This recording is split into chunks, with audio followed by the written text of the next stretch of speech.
I watched her through the hotel window. There she was, my wife, on the bed, legs wrapped around another man, laughing, moaning, like I never existed, like the 10 years we spent building a life meant nothing. She didn't know I was there, didn't know I'd followed her, didn't know this night would be the last time she'd ever see me. I didn't kick the door in, didn't scream. I just turned and walked away, calm, cold, and already planning my disappearance. By sunrise, I was gone. The airport was quiet when I arrived. I stood in line at the check-in desk, heart pounding like a war drum, but my face was calm, ice cold. I wasn't panicking. Not anymore. I was executing. While the clerk processed my passport, my phone buzzed, 10 times in under 2 minutes. All from Lauren. Texts, missed calls, a voicemail. I didn't open a single one. She had no idea I saw her. She probably thought I was still asleep, tucked in like a damn fool. I booked the seat by the window and stared out into the pitch-black morning. I'd been cheated on, lied to, played for a clown, but I wasn't about to cry about it. Not like the guys who find out and just talk and do nothing. Not me. I was doing the one thing she never expected. I was vanishing. Flashback to 12 hours earlier. The moment I saw her on that man's lap, something inside me snapped. Not in a violent way, in a clean way, like a cord had been cut. My love for her didn't die with a bang. It disintegrated. That laugh she gave him, that light in her eyes I hadn't seen in years, it was never for me. When I got home and confronted her, her lies rolled off her tongue so effortlessly it was almost impressive. Michael? Oh my God, seriously, Jake? You're mad about that? That's the same guy who's been calling you every night at 11 p.m.? He's just been helping me with my yoga classes. You're always paranoid. And then she went full villain. You've been boring lately, Jake. You don't even try anymore. Do you expect me to wait around forever while you mope and work late every day? Maybe if you paid more attention to me, we wouldn't be here. Boom. There it was. The classic deflection. I wasn't mad she cheated. I was mad she made it my fault. But I didn't raise my voice. I just watched her. Like a stranger. Like someone watching a fire spread through a house they no longer lived in. I went upstairs. Showered. Sat on the edge of the bed and stared at our wedding photo. My hand hovered over the frame. I could have smashed it. Could have tossed it out the window. Instead, I just turned it face down and left it right there on her nightstand. Downstairs, I logged into our joint bank account. Transferred my half to my personal savings. Booked a flight to Lisbon. Why Portugal? No clue. I just picked somewhere far. Somewhere warm. Somewhere she'd never think to look. At 3:44 a.m., I walked past our bedroom, looked at her one last time, and left.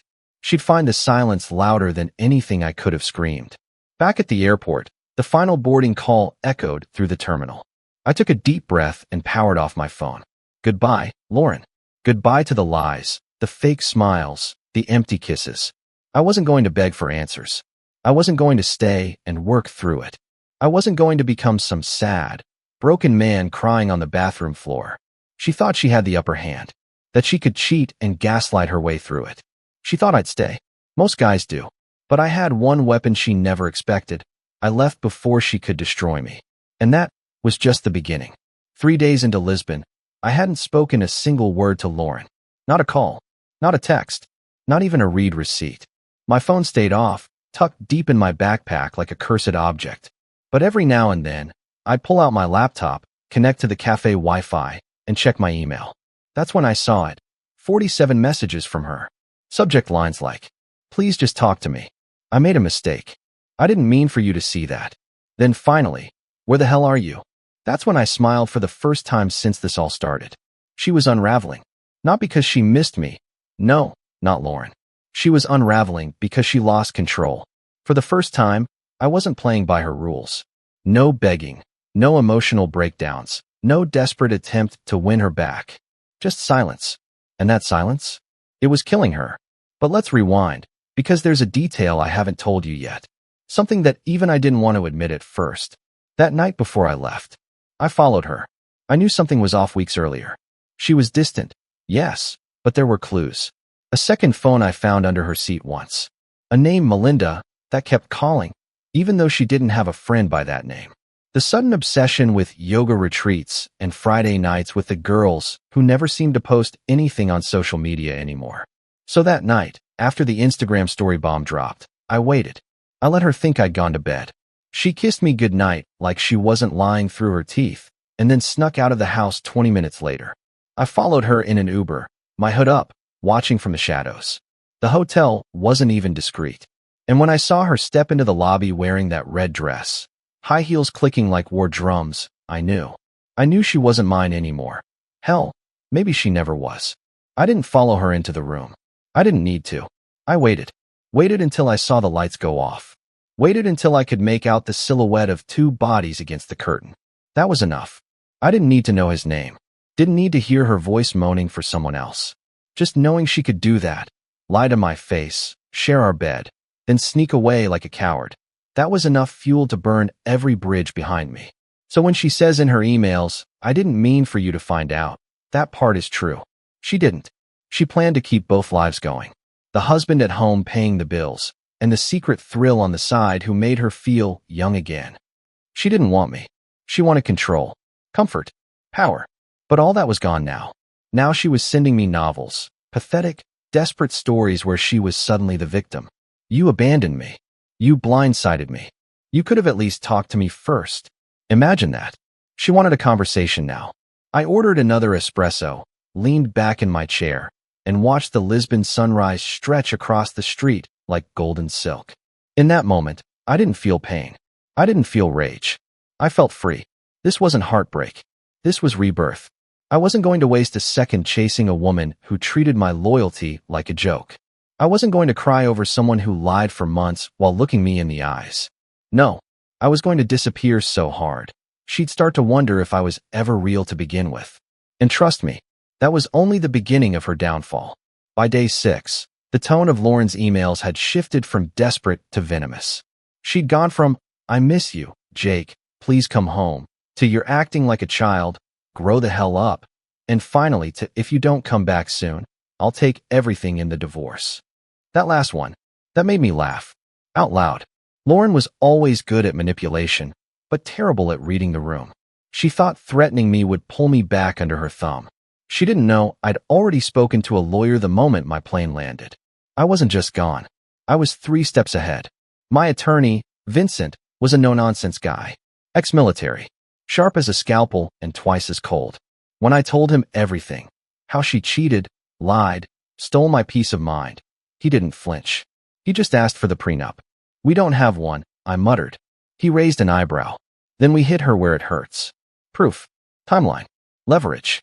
I had all of it. Timestamps, messages, screenshots of her texts to Melinda, with hotel confirmations. Even a video clip Jason managed to snag from the Instagram story before it got deleted. Her sitting on that guy's lap, twirling his hair like a damn teenager. Lauren was so sure she was untouchable. But she didn't just screw up, she did it loudly, in the digital age, in public.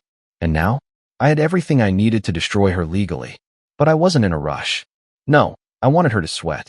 I stayed quiet, let her wonder, let her spin in circles trying to figure out where I was and what I was planning. She started calling my friends, texting my mom, even emailed my boss, asking if he'd heard from me, like she was the worried wife of a missing man. My boss, bless his soul, emailed her back with 2 words, "None of your business." She didn't like that. Then, the real breakdown started. One night, I opened my inbox and saw this. Subject: "I messed up, Jake. Please read this." It was a wall of text. Emotional diarrhea. She said she felt neglected, that I was never emotionally present, that the affair just happened. My favorite part? When she called it a mistake, as if it was something she dropped on the floor and not a months-long betrayal she orchestrated behind my back. She tried to flip the script. "You left me," she wrote, "and now everyone's asking questions. Our neighbors think I'm the villain. How do you think that makes me feel? Oh, poor Lauren. Betrayed me, humiliated me, then had the audacity to ask for sympathy because the neighborhood gossip didn't paint her as a saint. She didn't care that she shattered our marriage. She cared that she couldn't control the narrative. That's when it hit me. She wasn't sorry I was gone. She was sorry she looked bad. Her perfect wife image? Gone. The dependable husband who worked his ass off to fund her lifestyle? Gone. The man who used to apologize for problems she caused? Also gone. She wasn't used to consequences. And now they were piling up fast. Vincent sent her an official notice through his office the next morning. Legal separation pending, full divorce proceedings to follow, and a request for immediate asset freeze. Within hours, I got an email from her, subject line in all caps. What the hell is this? I didn't answer. Instead, I walked along the beach in Portugal, waves brushing my feet, thinking about how damn good it felt to finally let the mask drop. I wasn't her safety net anymore. I wasn't her audience. I wasn't her damn fool. I was the man she underestimated. And now she was about to learn what that really meant. By week 2, Lauren finally snapped. She stopped pretending. No more fake tears. No more sugar-coated apologies. Now, her messages were raw, venomous, and full of rage. The woman who once begged for my forgiveness was now accusing me of ruining her life. Let's get something straight. I didn't ruin anything. I just stopped protecting her lies. She sent one email with the subject, "You're a coward, Jake." Inside, she wrote, "Running away doesn't make you strong. It makes you pathetic. You couldn't even be a man and face me. You left like a child, disappeared without a word, and now everyone's looking at me like I'm the monster. You made me cheat." That last line, "You made me cheat." I had to reread it 3 times. Not because I didn't believe she could say something like that, but because even I underestimated how delusional she truly was. According to Lauren, the months she spent sneaking around, lying to my face, gaslighting me, were my fault. I worked too much. I wasn't emotionally expressive. I didn't take her out enough. She acted like stepping into another man's bed was a logical response to being married to a loyal, hardworking man. But here's what she didn't know. I wasn't just sitting in Portugal sipping coffee and watching sunsets. I was digging. I hired a private investigator. Yeah, while she was ranting in emails, I was collecting facts. I wanted more than screenshots and Instagram stories. I wanted her entire web of lies exposed. And oh, did he deliver? Turns out, Michael, the guy in the hotel, wasn't the only one. There were 2 others. One was a personal trainer she met at the gym last year. The other? Some tech bro she'd met at a yoga retreat in San Diego. The same yoga retreat she said was to reset her mind after a rough patch between us. She told me she was going there to heal. She went there to get railed. The PI sent photos, hotel bills, restaurant receipts, even screenshots of flirty messages from an open forum where she used a fake name to brag about keeping her options open. My blood didn't boil. I didn't cry. I just sat there in silence, letting the truth settle. I was married to a pathological liar. Not just a cheater, a manipulator, a full-blown performance artist who crafted entire personalities for the men she was with. She told each of them different stories about me. One that I was controlling, another that I was cold and distant, and even told one that we were already separated. She wanted to play the victim so badly she rewrote the truth. And the irony? She called me a coward. No, Lauren. Cowards are the ones who smile at their husbands, say, "I love you," and then sneak out 2 hours later to ride strangers. Cowards are the ones who lie until they're caught, then blame everyone but themselves. I wasn't running. I was rebuilding. In silence. In peace. Far away from her poison. She thought disappearing meant I'd gone into hiding. What she didn't understand was that I was preparing something much colder. I wasn't going to yell. I wasn't going to fight her in public. I was going to destroy her with stillness. And it was working. Friends had started asking questions. Her parents reached out to me, not her. Word was getting around. People were starting to see the cracks in her story. Lauren was spiraling. Alone. Unmasked. No control. No shield. Just her and the truth catching up. And I was just getting started. It wasn't until day 19 that Lauren finally called my bluff. Except I wasn't bluffing.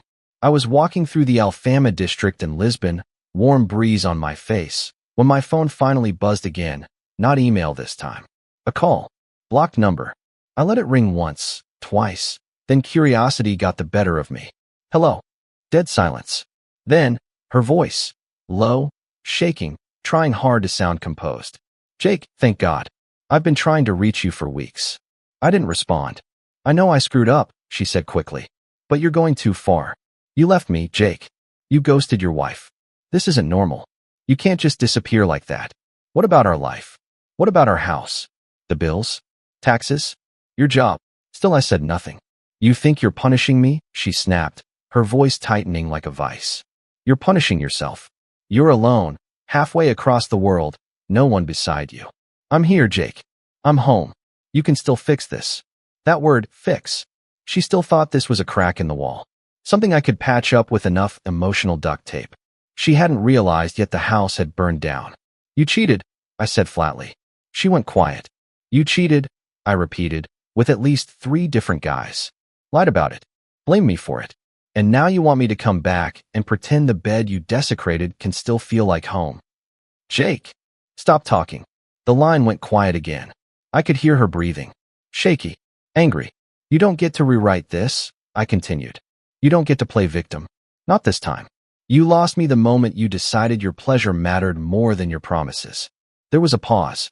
Then her real voice came out. Fine, she hissed. You want a war? You'll get one. Let's see how far your little pity party goes when the court hears about your abandonment. Click. She hung up. And there it was. The real Lauren. No tears. No remorse.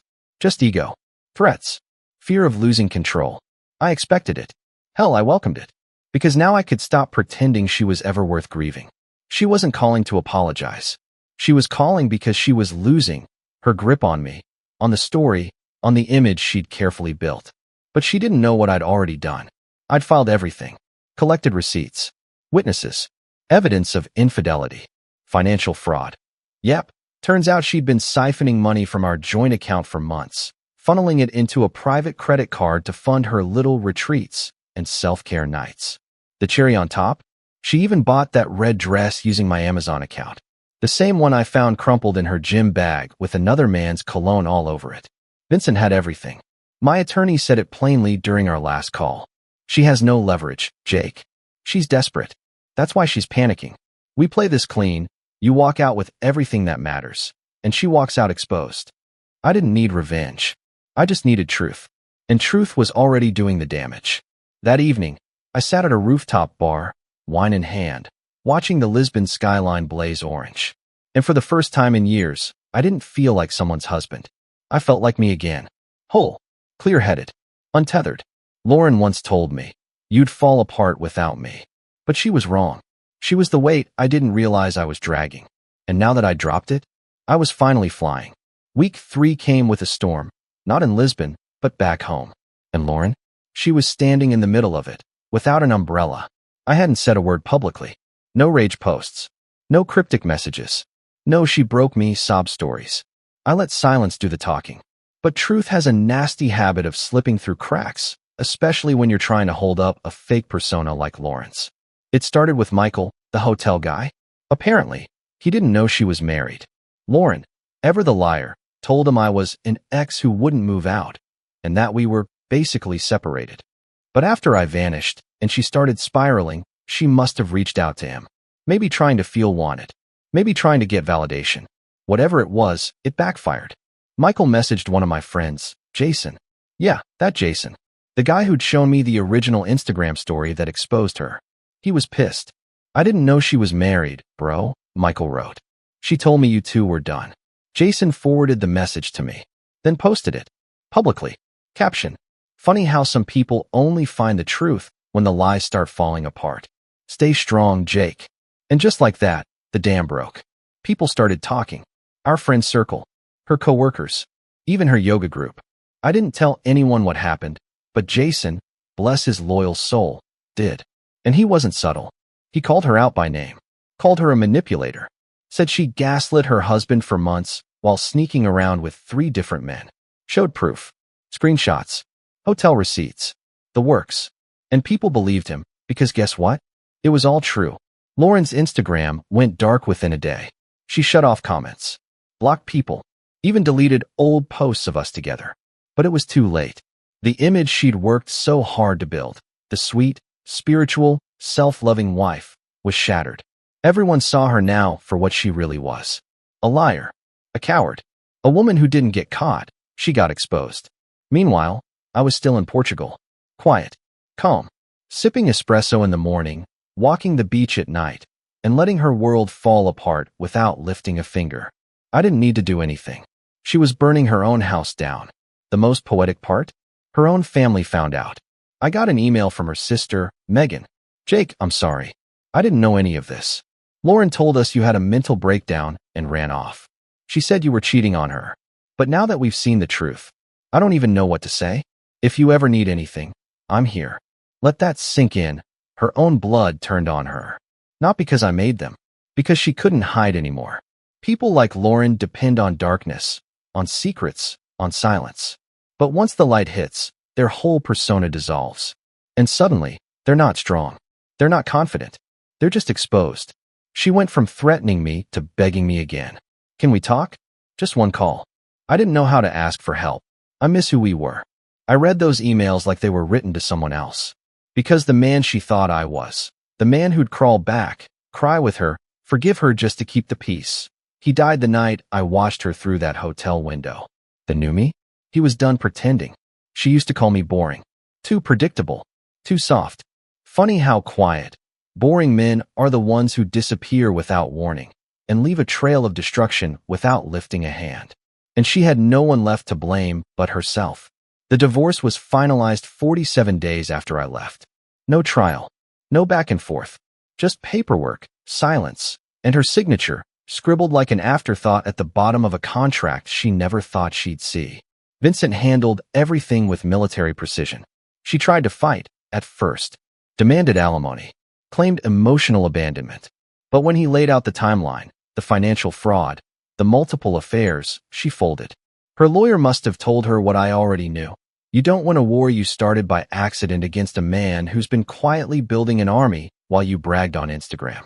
In the end, she got nothing but her maiden name back. The house. Mine. The savings? I took my share and donated half of hers to a women's shelter in her name. I didn't want revenge. I wanted meaning. Let her live with that donation plaque. Let her see her name associated with actual strength, not betrayal dressed in self-love quotes. The day it was official, I walked out onto my Lisbon balcony and finally turned my phone back on, for good. No fear. No knots in my stomach. Just clarity. There were over 200 unread messages.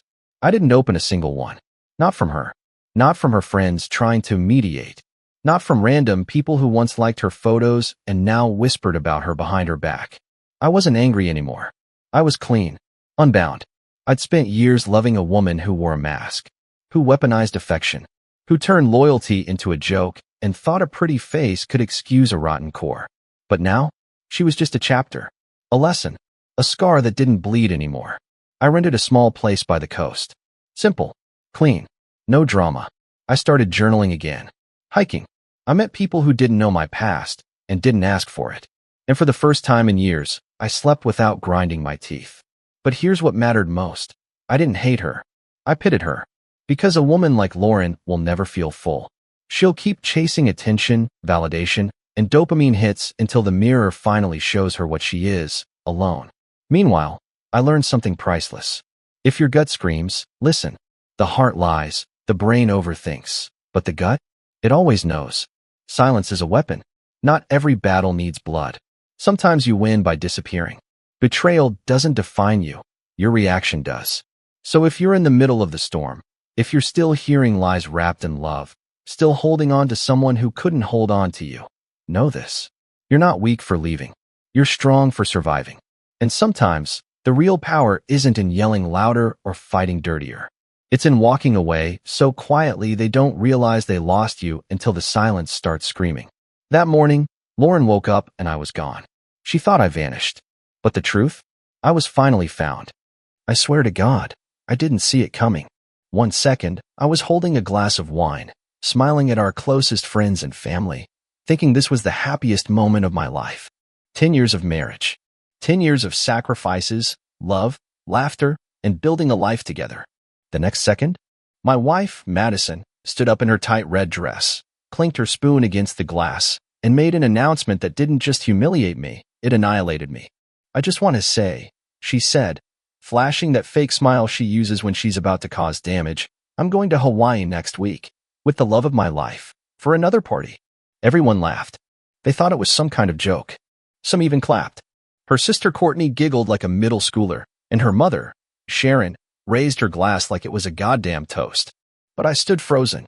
So I asked, with a calm voice that was doing everything it could not to crack, what time is your flight? And her mother, that wicked old woman who never liked me, turned to me, tilted her head, and said, you don't know, because you're not the love of her life. You can stay behind and take care of all the kids. Silence. For a split second, it felt like someone had sucked all the air out of the room. I looked around, waiting for someone to call it a joke. For someone to say, "Come on, Madison," that was harsh. But no one did, because no one cared. So I smiled. Not because I was okay. Not because I was forgiving. But because I was about to drop a bomb. And when a man has nothing left to lose, he becomes dangerous. I reached into my jacket and pulled out a thin brown envelope. Slid it across the table. It landed right in front of Madison. She stared at it, confused. "Open it," I said, my voice low. She rolled her eyes. "What's this? Another one of your little surprises?" She opened it. Inside were photos. Dozens.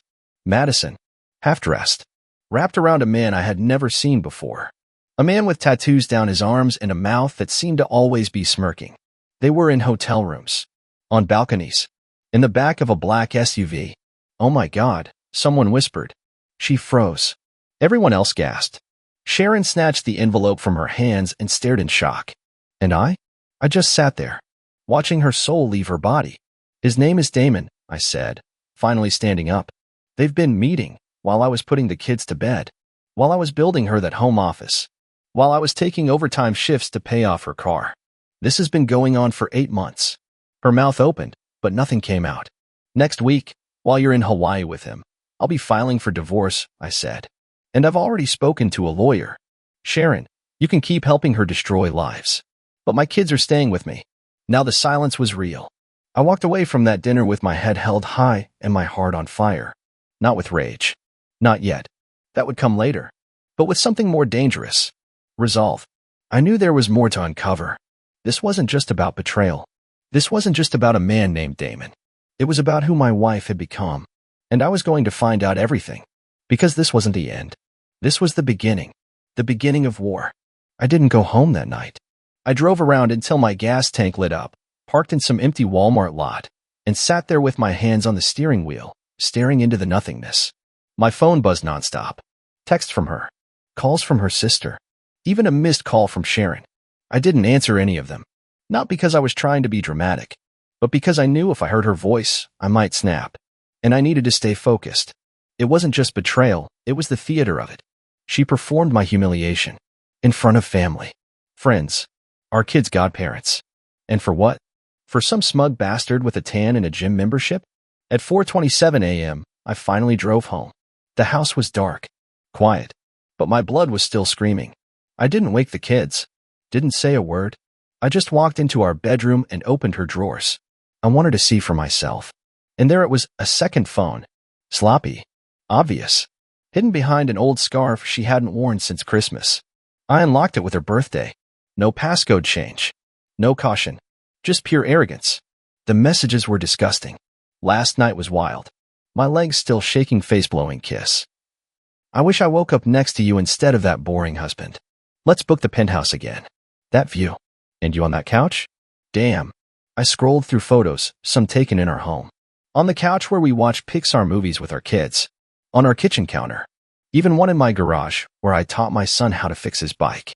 The rage was volcanic. I closed the phone, put it back where I found it, and went to the kitchen to make coffee like nothing happened. Like I wasn't choking on the betrayal. Around 7:30, she came downstairs. Hair up in a lazy bun, wearing my college hoodie like she hadn't just detonated our marriage hours ago. She yawned. "Hey, did you sleep at all?" I didn't answer. She walked closer, slowly realizing something was off. My silence made her uneasy. She tried to act cute, leaning on the kitchen counter. "Listen, about last night, maybe I went a little overboard." I looked up at her. That was it. That was her opening move. After 10 years, 3 kids, and a public gut punch, maybe she went overboard. She sighed.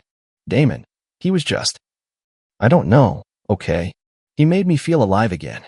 I laughed. Out loud. That bitter, wounded kind of laugh. "So I made you feel dead?" I asked, still calm, still drinking my coffee. She shrugged.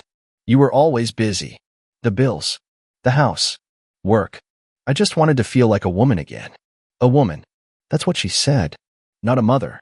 Not a wife. A woman. You had to lie. Sneak around. Have hotel hookups just to feel like a woman? "No, it wasn't just about that," she said quickly, panic flashing behind her eyes now. "He listens to me. He touches me like he means it. You started treating me like a roommate. That's when I stood up. The chair scraped so loud the kids upstairs probably heard it. You had everything.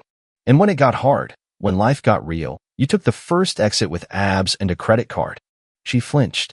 For once, she had nothing to say. I grabbed my keys. I'm taking the kids to my sister's. You can pack your things while I'm gone. When I come back, I don't want to see you here. She gasped. Wait, what? You can't do that. You can't take them. I was already halfway to the door. Try me. And I meant it. Because now I didn't just want answers. I wanted justice. And she had no idea what was coming. She didn't leave. When I got back with the kids later that day, she was still there, sitting on the couch like it was just another Sunday, like she hadn't blown up everything we'd built with a single sentence and a secret life. She stood when I walked in. We need to talk. I motioned for my sister, Lauren, to take the kids upstairs. They went quietly, sensing something heavy in the air. Madison crossed her arms, standing in the living room like she owned it. You think you can just take the kids without a conversation? No, I said flatly. I don't think. I know. Her mouth twisted. You're not getting full custody. You're not turning them against me. I don't have to. You did that all by yourself. She walked up to me, not apologetic, not broken, just pissed that I wasn't crawling. I made a mistake. It doesn't erase everything else. We had a life, Nathan. A family. You really want to throw it all away? You already did. She rolled her eyes like I was being dramatic. One mistake. Stop calling it a mistake. A mistake is burning dinner or forgetting an anniversary. You had a relationship. You told another man you loved him. You planned AF *****ing trip with him. She smirked. Actually smirked. At least he made me feel loved. That was it. That line broke something in me. You know what I realized last night? I said, stepping in closer, my voice low. All those nights you said you were out with Courtney? She didn't even know about half of them. I called her. She was as surprised as I was. Her eyes flicked sideways. Just a second. Just enough. And that necklace you said you treated yourself to? I pointed to the little gold chain she always wore. He bought it, didn't he? She didn't answer. She didn't have to. I kept going. How many hotel rooms? How many lies? Was he there when I was driving our daughter to the ER because she had a fever of 104? Were you texting him then, too? Don't turn this into me being a bad mother. You turned it into this, I snapped. You lied every step of the way. And now you want to play the victim because I won't just forgive and forget. She folded her arms. What do you want, Nathan? Revenge? You want to destroy me? No, I said calmly. I want peace. And that means you leaving. She laughed bitterly. You think you'll get peace? You think the courts will just hand you the kids? I smiled. I have the phone. The second one. The one with all your messages, all your hotel check-ins, your voice notes, the pictures. I backed it up last night. The smirk disappeared. You think I'm going to let my kids grow up thinking what you did was okay? I'm not letting them be raised by someone who chooses their own pleasure over their family. She took a step back. For the first time, real fear in her face. You wouldn't. I already did. I walked past her, grabbed the backpack I had packed for her, and dropped it by the door. Get out, Madison. Before the police escort you. She looked like she might throw something. Or cry. But she didn't.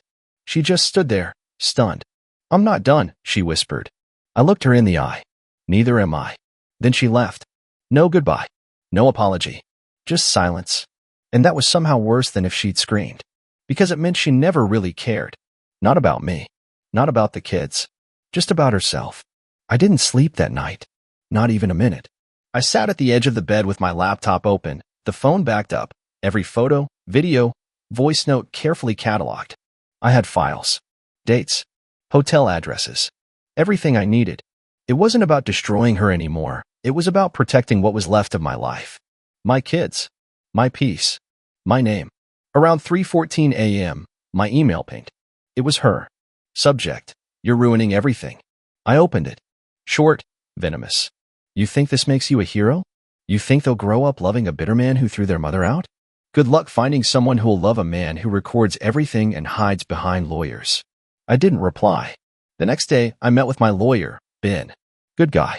Tough. No nonsense. As soon as he saw the evidence, he leaned back in his chair and exhaled like he'd just taken a shot of whiskey. Jesus, Nathan. She was bold. She thought I'd never find out, I said. She was careless, he replied. This is enough for sole custody. You're going to have to be calm through the process, but legally, you're on strong ground. That should have brought relief. It didn't. It brought sadness. Because all I kept seeing was our wedding day. Her in white. Me, stupidly smiling like I'd won the lottery. Her saying forever with that fake sincerity she'd perfected over the years. And now it was just business. Divorce meetings. Custody arguments. Court dates. I didn't tell the kids everything. How could I? They were too young. But they knew something was off. My daughter, Emma, asked why Mommy wasn't home anymore. I told her Mommy was taking some time away, that she loved them very much. It wasn't the truth, but it was kinder than the truth. 3 days after she left, Madison showed up unannounced. I opened the door, and there she stood, sunglasses on despite the cloudy sky, hairstyled, lips painted blood red like she was walking into a Vogue shoot instead of her broken home. I came to see my kids, she said flatly. They're at school. I lied. She tried to peer around me. Let me in, Nathan. No. You can't keep me out. I can. There's a no-contact order pending. She laughed, stepping back. You really filed for that? I don't trust you. I don't trust what you'd say to them. I don't trust what you'd bring around them. You're being dramatic. I stared at her. Tell me, Madison, are you still seeing Damon? Her lips tightened. That silence was enough. I'll take that as a yes, I said. You're a pathetic man. You know that? She spat. You think this makes you strong? Running to lawyers, hiding behind court orders. No, I said. But I won't let a woman who called another man the love of her life raise my kids like nothing happened. She shook her head, scoffing. You think I'm the villain. You always needed to be the good guy. The perfect father. But you're not. You were cold. Distant. Too wrapped up in your routines to even notice me disappearing. I noticed, I said, stepping closer, lowering my voice. I just didn't want to believe the woman I married was capable of what you did. She stood silent for a second, then smiled, cruel and sharp. Maybe she always was. Maybe you just didn't look hard enough. Then she turned and walked away like she hadn't just gutted me again with a few casual words. As I watched her car disappear down the street, something in me cracked. I realized this wasn't just about betrayal. It wasn't just about a broken marriage. It was about identity. About rediscovering who I was when I wasn't someone's backup plan. When I wasn't the man holding everything together while someone else tore it all apart. And I wasn't going to be that man anymore. The first hearing came faster than expected. Madison showed up with a new lawyer, young, sharp suit, fake confidence. I could tell right away he was one of those guys who thought charm could outwit the truth. She wore white. Of all colors, white. Like this was some kind of redemption arc. Her face looked clean, innocent, rehearsed. I'd seen that look before back when we were dating, when she'd lie about where she'd been, who she was with. My lawyer, Ben, leaned toward me and whispered, let her talk first. Don't react. They're going to play the victim card. And damn, he was right. The minute the judge asked her lawyer to speak, the guy launched into this pathetic monologue. Mrs. Rayner is a devoted mother. She acknowledges there were mistakes made, but she believes reconciliation is possible. She's concerned about the emotional manipulation Mr. Rayner may be using on the children, limiting contact, fabricating stories, and creating unnecessary barriers between a mother and her children. I almost laughed. Madison dabbed her eyes like she was at a funeral. I sat still. Let her bury herself. When it was my turn, Ben stood up, cleared his throat, and laid everything out with no emotion, no fire, just cold, hard facts. Dates, images, recordings, witnesses. And then we played one of the voice notes from her hidden phone. Madison's voice filled the courtroom.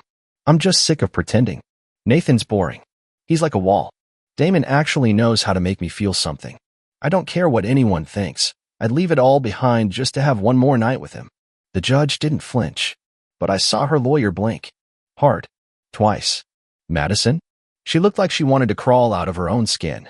She didn't speak again that day. Not a single word. After court, I drove to the beach. Not because I needed air, but because it was the only place I could be alone with the sound of something that didn't lie to me. I sat on the hood of my car and watched the tide pull back over and over. Thought about how easily life strips you of everything you thought was permanent. The ring was still in my pocket. I don't know why I kept it. Maybe part of me hoped she'd walk into that courtroom and say, I was wrong. I lost myself. I want to make it right. But she didn't. She defended herself like a criminal who still believed the rules didn't apply. Like the truth was just another story to twist. That night, Lauren called me. She said Emma asked why Mommy didn't pick her up from ballet like she used to. I didn't know what to say, so I told her, Mommy's figuring things out right now. She replied, will she be okay? And I said, I don't know. I couldn't lie anymore.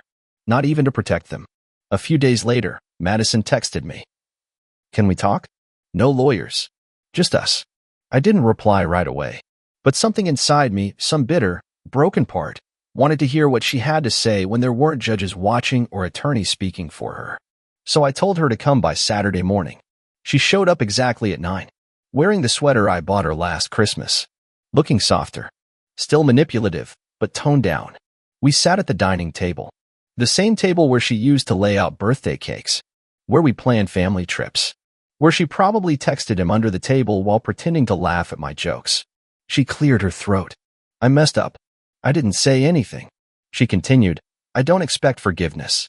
But I didn't plan to fall for him. It just happened. You're not a teenager, I said flatly. You had a choice. You made it. She nodded. I just wanted to feel alive again. Everything got routine.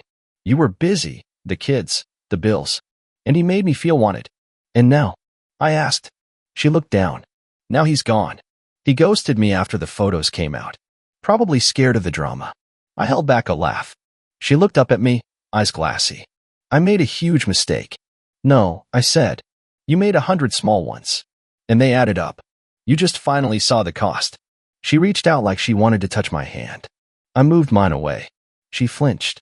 Then I stood up, walked to the door, and opened it. We're done here, Madison. And for the first time, she didn't argue. She just left. 3 weeks passed. Silence became my new normal. The house was quieter, colder, but somehow clearer. The kids adjusted faster than I expected. Maybe because the tension that used to hang in every room had vanished. Maybe because kids always sense more than we give them credit for. Madison tried calling once. I didn't answer. She left a voicemail that started with, I miss the kids, but ended with, you're being cruel. Classic. She still believed she was the victim in a mess of her own design. I busied myself with routines. Making lunches. Driving to school. Laundry. Work. I even started running again, something I hadn't done since before we got married. Not for fitness. Just for the pain. The burn in my legs made me feel something that wasn't betrayal. One night, I was folding laundry when my son, Jake, walked in. He was 9. Too smart for his own good. Dad, he said, why don't you smile anymore? That question hit harder than any court order. I sat down next to him and pulled him into my arms. Sometimes adults go through things that hurt, but it doesn't mean we stop loving you. He nodded slowly, then whispered, did Mommy hurt you? I didn't answer. Just held him tighter. I wasn't ready to explain. Maybe I never would be. But I knew he felt it. The fracture. The shift. A few days later, I got a message from Ben. You need to see this. Sending a screenshot. It was a post. Madison had gone public with Damon. Again, what's meant to be will always find its way. Hawaii wasn't just a trip. It was the beginning of something real. Hashtag love of my life, hashtag second chances. My hands trembled. Not from jealousy, but from pure rage at the lie. He ghosted her. She said it herself. And now here she was, trying to rewrite history online. Like none of it happened. Like I was just a sad footnote in her little romantic saga. She didn't want to be forgiven. She wanted to be adored. She texted me an hour later. Can I take the kids this weekend? Just for Saturday night. I stared at the message. My thumb hovered over no, but then I stopped. Because I realized something. She was showing the world one version of herself, but she needed the kids to keep that illusion alive. I called Ben. File for emergency temporary custody. Full. He didn't ask why. He just said, got it. The next morning, she showed up at the house without warning. Again.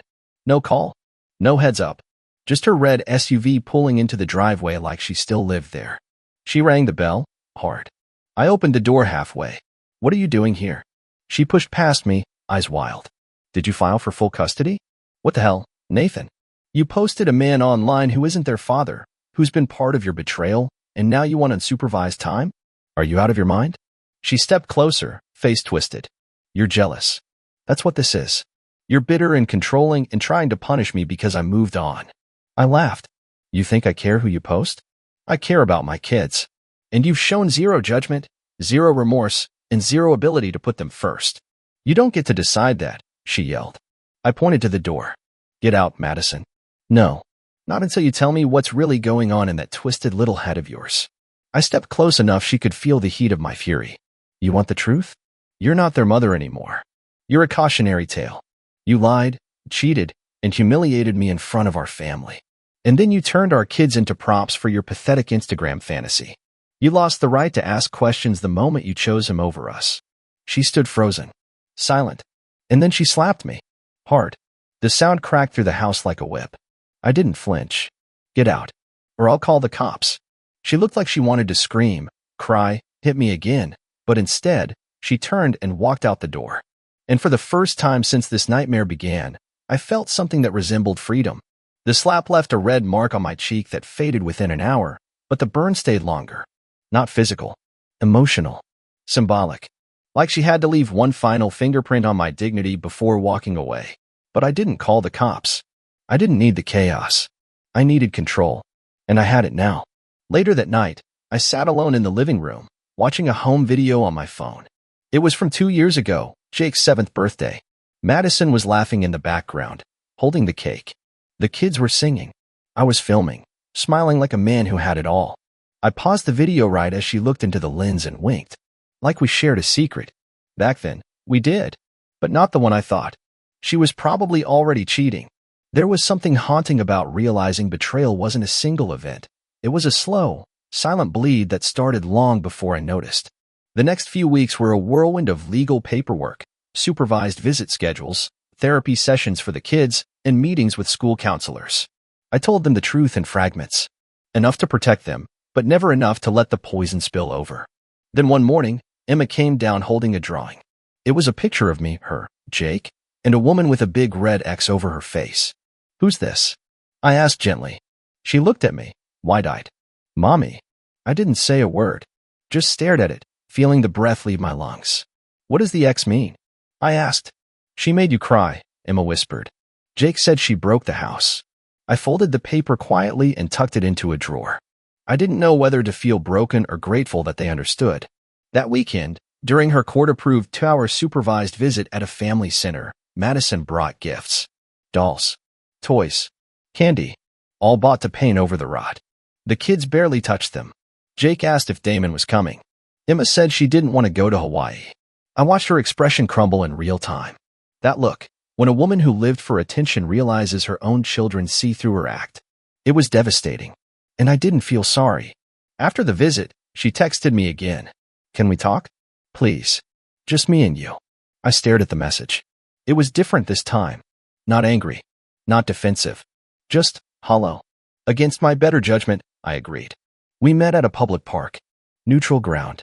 She wore no makeup, hair in a loose ponytail, no rings, no games. Just Madison. Raw. Exposed. I ruined everything, she said before I could speak. I nodded. You did. I was stupid. I thought I was chasing something that would make me feel whole again. Did it? No, she looked at the ground. Damon's gone. He left the day you posted those photos in court. Said he couldn't deal with the drama. Said I was too complicated. I didn't laugh. Didn't smirk.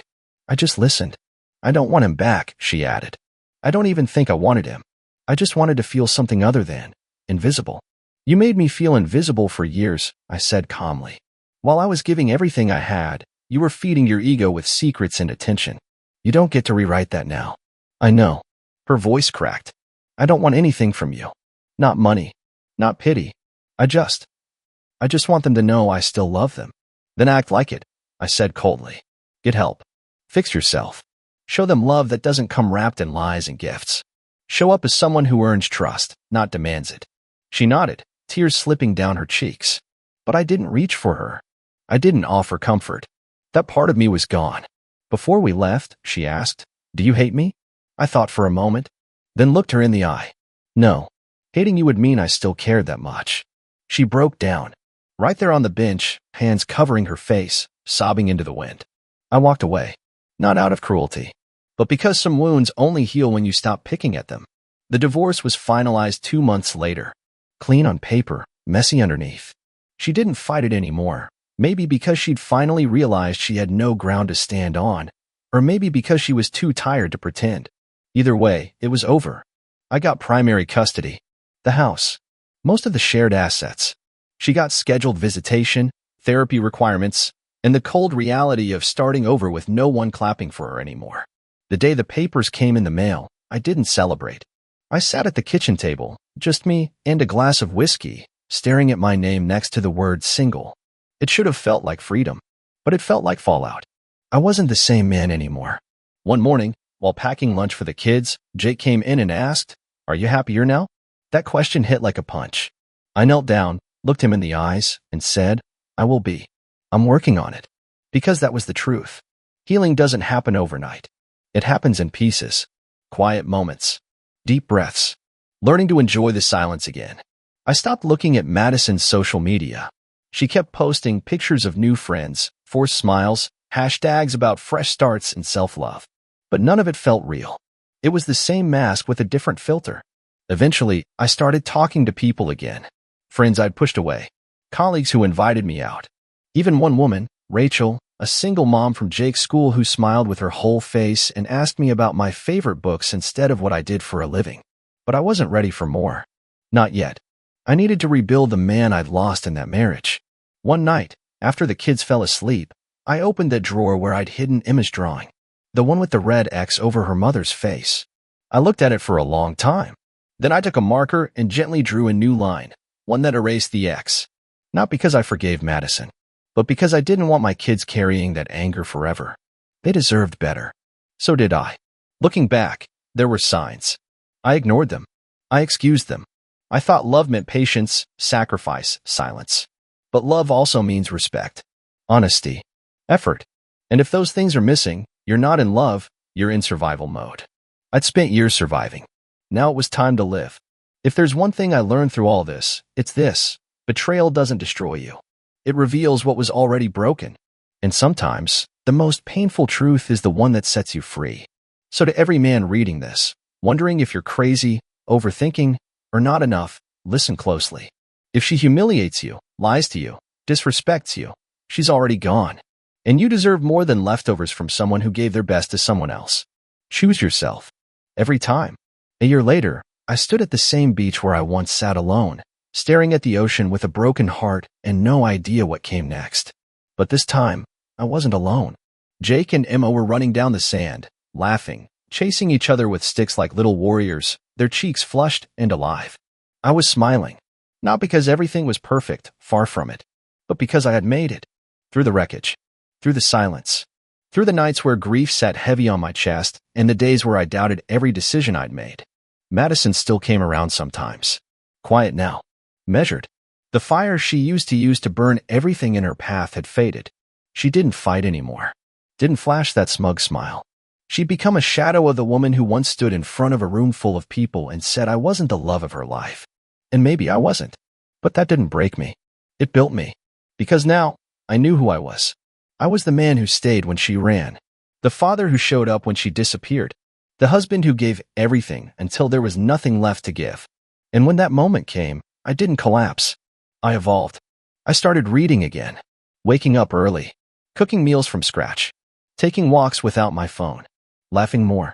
Noticing the little things, the way Emma hums when she draws.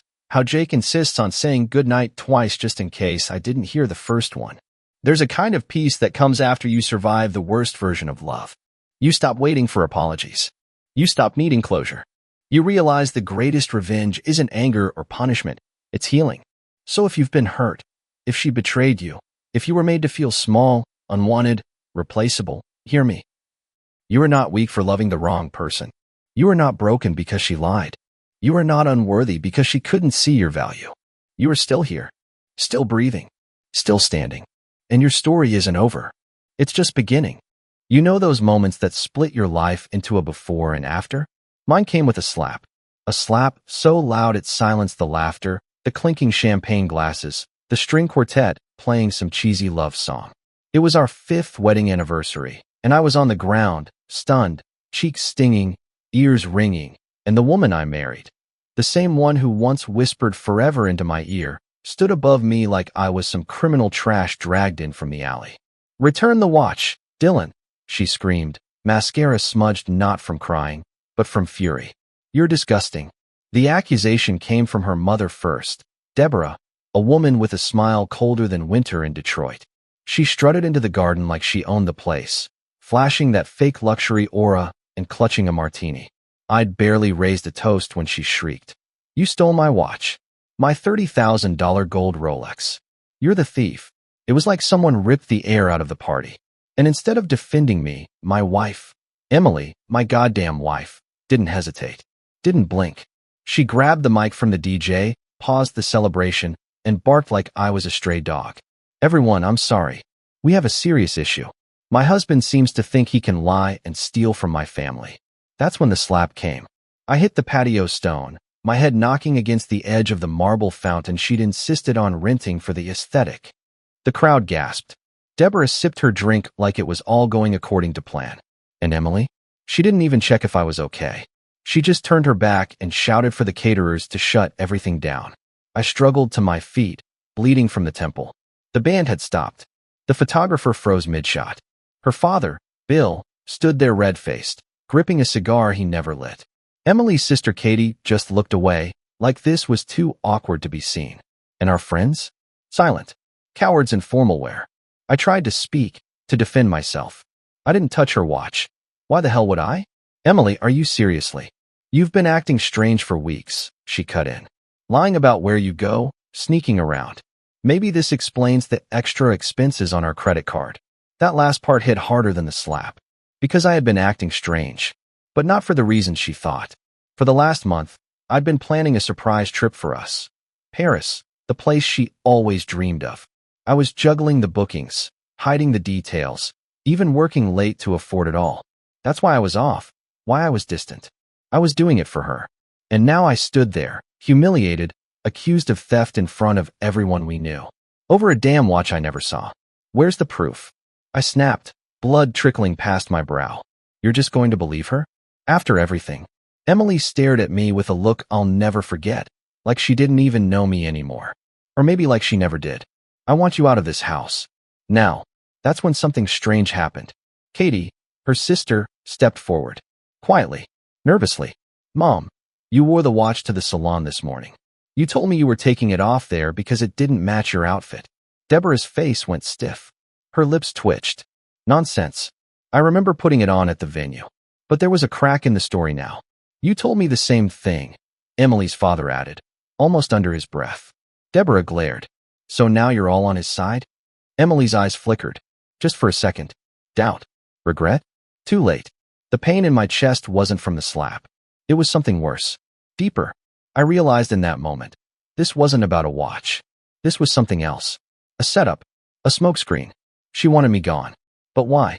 I turned and left the party, stumbling toward the gate with blood on my shirt and betrayal in my heart. I didn't know it yet, but this was just the beginning. The real knife was still waiting, and it was going to be twisted deep. I drove aimlessly that night. No music, no destination, just me, the hum of the tires, and the echo of that slap playing on repeat in my mind. My fingers clenched the steering wheel so hard I thought I'd rip the leather off. The image of Emily's face, cold, merciless, not even flinching when I hit the ground, burned itself into my skull. I didn't go home. I couldn't. It didn't feel like mine anymore. Instead, I ended up in the parking lot of some 24-hour diner, sitting in the car for what felt like hours. Just staring, thinking, wondering how the hell everything crumbled so fast. My phone buzzed. A message from my best friend, Jared. "Bro, that was Get up. You good?" I didn't answer. What could I even say?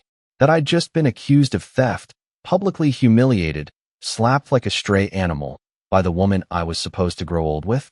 No, I couldn't talk. Not yet. But I needed answers. Something wasn't right. At 3:42 a.m., I drove back to the house. Quiet, slow, headlights off as I coasted into the driveway. Emily's car was there. The lights were off. But I noticed something strange, a faint blue glow from our upstairs bedroom window. Like a screen. I crept around the back, knowing the one window that never quite locked right. Slid it open, climbed in, and tiptoed down the hallway. That's when I heard it. A voice. Not Emily's. A man's voice. Soft. Confident. Laughing. I froze. Peered through the cracked door of our bedroom and saw her, lying on the bed, legs curled under her silk robe, glass of wine in hand, FaceTiming someone. She looked relaxed. Too relaxed. Like nothing had happened just hours earlier. Of course I slapped him, she giggled. The idiot just stood there, bleeding. It was pathetic. The man on the screen chuckled. Damn, you're ice cold. I told you I'd get rid of him soon, she said. I just needed something dramatic. Mom did great with the watch thing. She's such a queen when she wants to be. My breath caught in my throat. You're unbelievable, the guy said. He didn't even see it coming, huh? Emily sipped her wine and smirked. He still thinks we're just going through something. Moron was probably planning another stupid surprise trip or whatever. They both laughed. I backed away from the door, heart racing, fists trembling. She planned it. All of it. The accusation. The slap. The humiliation. It wasn't some impulsive fight. It was a calculated execution. And the worst part? She had someone else. That wasn't a business call. That wasn't a friend. That was her new project. And I'd just been cleared off the board. I stepped on a creaky floorboard. Her head whipped toward the door. Hello, she called out, voice sharp. I ran, slipped down the hall, out the window, and back into my car before she even made it to the landing. My chest was on fire. My mind was a storm. I wasn't just heartbroken.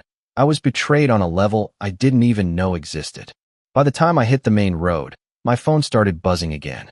This time it was her. Emily, for missed calls. New message, where are you? Did you come back here? What the F asterisk are you doing? I didn't answer. I knew what I had to do now. No more doubt. No more denial. No more trying to fix what she'd already burned to the ground. She was already making plans to erase me from her life.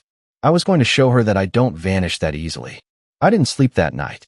My mind was running, clawing at every detail, every memory, every red flag I ignored over the past year. I kept seeing her face, mocking, laughing with that guy, twisting the knife while I was still bleeding. That wasn't just betrayal. That was something darker, crueler. By morning, I wasn't crying. I wasn't angry. I was cold, focused. I made a call to Jared. I told him everything, what I heard, what she said, how the entire thing had been staged. He didn't even try to hide the disgust in his voice. Dude, that's next level evil. I need a place to crash for a few days. My couch is yours. But I wasn't ready to disappear just yet. If she wanted to play dirty, she had no idea who she was messing with. I went back to the house the next evening, not to confront her, but to collect evidence. Our security system had cloud backups. I knew the cameras inside the house didn't catch much. Emily insisted on privacy, but the outside ones? They caught everything. And I had admin access. I logged into the cloud, scanned through the footage from the day before, and there it was. Deborah showing up early, alone, carrying a bag she didn't have when she left. Then, a few minutes before the accusation, her sneaking into the guest bathroom. 10 minutes later, she emerged empty-handed. The guest bathroom where no one ever went, because the water pressure was garbage. I went in, tore the place apart, found the watch, stuffed in a tampon box under the sink. They planted it. That psycho and her devil daughter planted it, knowing it would destroy everything. I didn't take it, but I damn sure was going to use it. I took pictures, video, documented everything, even my bleeding temple from the slap. I filed a police report, not because I expected them to charge her, but because I needed it on record. The abuse, the setup, the gaslighting. Then I called a divorce lawyer. Her name was Camille Torres. Sharp, fast-talking, and vicious in a way that made me feel like I had a pit bull in my corner. I've seen women like this, she said. They don't want a clean break. They want control. You've got the leverage now. Use it. That night, I sent Emily a text. You'll hear from my lawyer. Enjoy the watch. 10 minutes later, my phone lit up. Emily, WTF are you talking about? Emily, did you break in again? Emily, you're insane. You need help. Emily, don't make this uglier than it already is. Then came a call. I answered it on speaker. What the hell are you doing, Dylan? Her voice was shaking now. Not with fear. She was furious I wasn't crawling back. I found the watch. In the guest bathroom. Wrapped in one of your mom's old tampon boxes. Dead silence. Then, you went through our house. No, Emily. My house. At least until the papers are signed. You're being dramatic. I laughed. I couldn't help it. You planned to humiliate me in front of everyone we know. You called me a thief. You slapped me. And you had the balls to lie to your side piece about it 5 hours later. Click. She hung up. That was the moment I knew. I wasn't married to a person. I was married to a performance. She never loved me. She just needed someone to play the role of husband while she played puppet master behind the curtain. The mask had slipped. And what was underneath? Rot, narcissism, power games. And I was finally done playing. The next week was a blur of paperwork, silence, and unanswered calls. Emily stopped texting after day 3, probably on the advice of her scumbag side piece. Or maybe her mother, who still hadn't apologized or even acknowledged that her little theater act had collapsed. But I wasn't sitting still. Camille, my lawyer, was already preparing a brutal counteroffensive. The footage, the planted watch, the false accusation, the physical assault, the FaceTime call I had secretly recorded through audio mirroring on my second phone. It was all evidence now. Solid, undeniable. And I was going to bury them with it. Jared let me stay at his apartment. It was cramped, smelled like gym socks and cheap bourbon, but it was safe. Real. Honest. He didn't ask questions. Just handed me beer and made sure I ate something. You still love her? He asked one night, after a long silence between us. I looked at him like he'd asked if I missed being hit by a truck. No. I miss who I thought she was. That's when it hit me hardest. I never really knew her. Not the real her. The Emily I fell for used to cry at Disney movies and danced barefoot in the kitchen. The Emily I married was just a story she sold me. Underneath, she was cold steel, poison lips, and fake apologies. Camille advised me not to return to the house, but I had to go back one last time. To get my things, but more importantly, to see for myself. I needed closure. Proof that it wasn't just a bad dream. When I pulled into the driveway, her car wasn't there. Good. The last thing I wanted was a confrontation. The house was hollow, like a theater after the show. All the light gone, the props left behind. I walked through the living room where we once danced to old records, now just a graveyard of lies. I opened the bedroom closet, half empty. She'd already moved some things out, probably into his place, or maybe her mother's mansion, where gaslighting came with room service. But then I found something unexpected, a small velvet box on the top shelf. Inside, a key. I frowned. It wasn't one I recognized. On it was a sticky note in her handwriting, for storage unit. Don't lose it again. Curious, I took it. I didn't plan on caring. But something pulled at me. I looked up the unit number. It was 10 minutes away. I drove there without really knowing why. Just a gut feeling. One last thread to pull. The manager looked confused. That unit's under a woman's name. Emily Wilkins. I showed my ID. I'm her husband. He buzzed me through. The unit was small. Dusty. A metal cube filled with secrets. I opened it, and what I saw turned my stomach. Boxes and boxes of old photos. Not of us. Of her. With him. Beach vacations, hotel selfies, Christmas mornings. Some dating back a year. One box was labeled Malibu trip, just US red heart. She told me she went on a girls' retreat that week. Another folder contained receipts for hotels, spa packages, and this one hit hardest. A diamond bracelet I bought her on Valentine's Day, still in its original packaging, unopened. She never even wore it. I sat on the cold concrete floor, surrounded by her secret life. Her real life. She'd been cheating on me for months. Maybe longer. And not just physically. She checked out emotionally long ago. Left me with the illusion of marriage while she lived a double life full of champagne brunches and beach kisses with someone else. I wasn't just betrayed. I was erased. Replaced. Used. I took pictures of everything. Every photo. Every receipt. Every lie carefully boxed and stored like trophies. When I walked out, I didn't feel broken anymore. I felt free. A few days later, Emily tried to flip the script. It started with a knock on Jared's door around 9 in the evening. We were halfway through some greasy takeout and a bottle of cheap whiskey when I heard her voice. Dylan, please. I just need to talk. Jared looked at me, waiting for my cue. I nodded, and he stepped aside, arms folded like a bouncer. She stood in the hallway, makeup too perfect, like she was auditioning for a role again. Her eyes watered on command. I made a mistake, she said softly. A lot of them. I didn't say anything. Just leaned against the doorframe. I don't know what got into me. Everything just spiraled. I was angry. I felt neglected. You were always busy. Always somewhere else. You mean working overtime to surprise you with Paris? I said, that kind of busy? Her face twitched. I didn't know that. You didn't care enough to ask. I do care, she insisted. I still love you. That almost made me laugh. She really thought I was that stupid. That broken. Then why the fake accusation? Why the slap? Why tell your side piece I was pathetic? Her expression cracked. You listened to the call? I heard every damn word. You weren't just done with me, Emily. You were planning my execution. She stepped closer, voice trembling now. I was scared. Of what? A husband who loved you. No. Of being stuck. With someone who didn't see me anymore. I stared at her. Really looked. You know what's funny? I said. I never stopped seeing you. Even when you started fading. I gave you everything. I stayed through the cold nights, the distance, the random tears. I thought it was just a phase. I thought marriage was hard. Turns out, I was married to a damn ghost. She reached out to touch my arm. I pulled back. Don't. You don't get to rewrite this now. I don't want a divorce, she whispered. Well, lucky for you. This isn't your decision anymore. She froze. That hit her harder than anything else. The loss of control. The fact that I wasn't begging. I was done. And she knew it. She blinked a few times, tried to speak, then turned and walked away. No more words. Just silence and heels echoing down the hallway. Jared shut the door behind her. You good? I exhaled. Deep. Long. For the first time in a long time.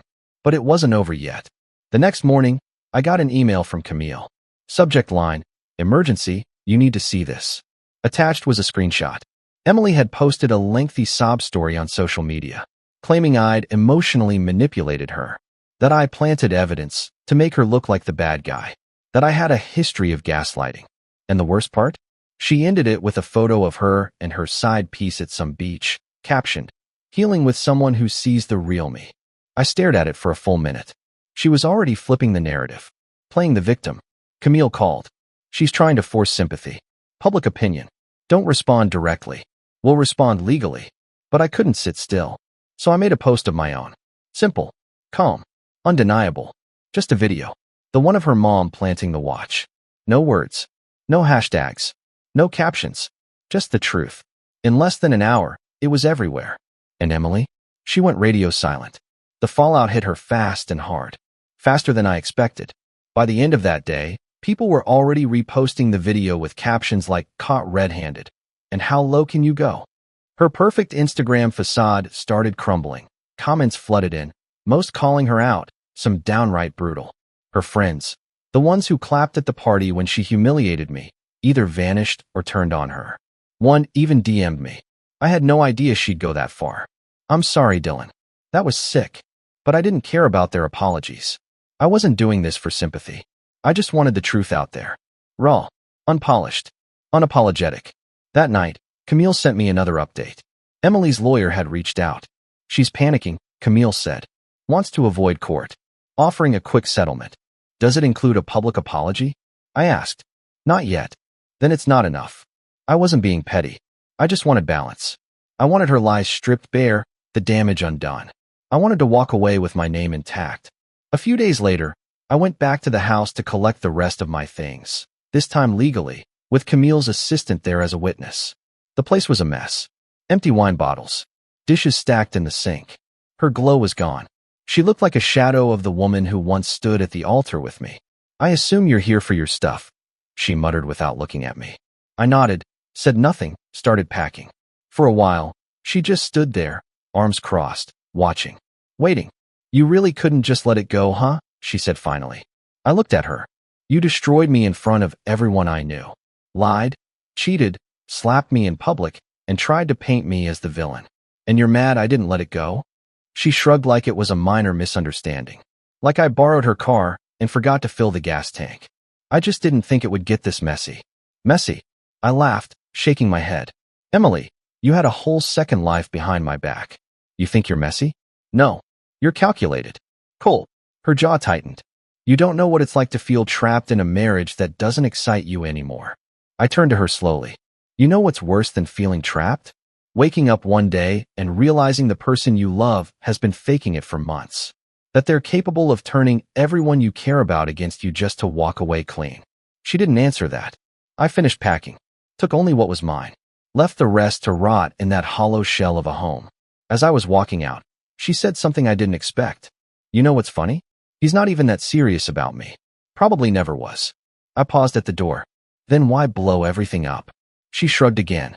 Because it felt good. For a moment, at least. That was the most honest thing she'd said to me in years. I didn't look back. I moved into a small place of my own a week later. Nothing fancy, just clean, quiet, and mine. No games. No fake smiles. No walking on eggshells. Jared helped me move. When we finished setting up, he handed me a beer and raised a toast. To starting over. I clinked his bottle and took a deep sip. And for the first time in months, I exhaled without weight on my chest. It wasn't victory. It wasn't revenge. It was freedom. The days turned into weeks, and slowly, the noise began to fade. People moved on to the next drama, the next viral video. Emily's little empire of curated lies collapsed, and she tried, unsuccessfully, to rebuild it under a different handle, with filtered photos and spiritual quotes about growth through pain. But no matter how many hashtags she slapped on it, the truth had already burned through the gloss. She never apologized. Not really. One day, she sent a single text. "I'm sorry things ended like that. Not I'm sorry I lied. Not I'm sorry I humiliated you. Not I'm sorry I shattered you to entertain my side piece and mom." Just like that. I deleted it without replying. But what lingered wasn't her. It was the damage she left behind. Nights were the worst. The silence after the chaos, where the mind does what it does best, replays everything you'd rather forget. Her voice, that slap, the way she smirked when I fell, the fake concern when I bled, the lies delivered so smoothly, as if she'd rehearsed them in front of a mirror. Maybe she had. I started therapy, not because I was broken, but because I refused to let what she did become permanent in me. I didn't want to carry her in my bones. Didn't want to become cold, paranoid, closed off. I refused to let her win twice. My therapist, Diane, was blunt. She didn't sugarcoat anything. She didn't betray you because you failed her, she said. She betrayed you because she was hollow, and you made her feel seen. People like her, they punish you for that. That hit me hard. I wasn't angry anymore. I was sobered, grounded. I could breathe again without needing to check if she was watching me from across the room with that calculating glare. Camille finalized the divorce exactly 43 days after we filed. Clean. Fast. She tried to fight the terms, but once the evidence surfaced, the video, the texts, the footage, the audio, her lawyer backed down quick. She didn't get a cent more than she deserved. Not a cent less, either. Just fair. Balanced. But justice and healing aren't the same thing. One night, I ran into someone I hadn't seen since the anniversary party. Amanda, an old friend of Emily's and mine, too, once upon a time. We bumped into each other at the grocery store. "I never believed it," she said after a long pause. "Not for 1 second. Then why didn't you say anything?" She looked ashamed.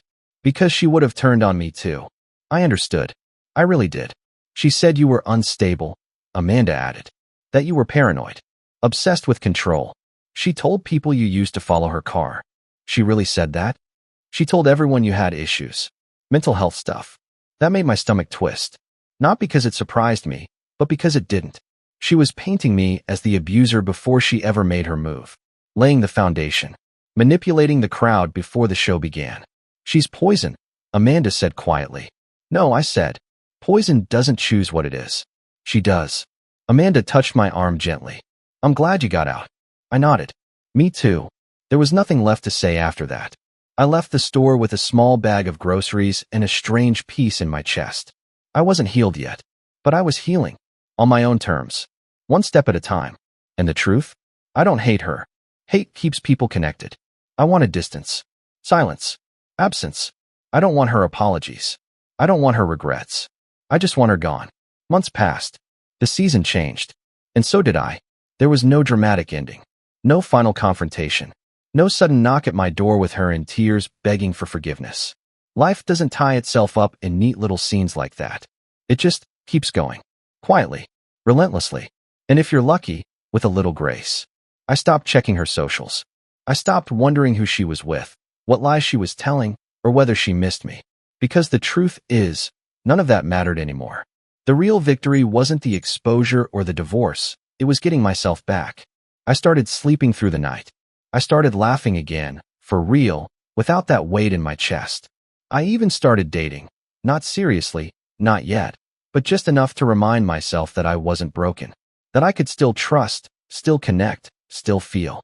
But the most important thing I did, I forgave myself, not for what I did, because I didn't do anything wrong, but for what I tolerated, for the way I kept giving chances to someone who saw my loyalty as weakness, for all the times I silenced my instincts, let her twist the narrative, let her rewrite me into a version that served her.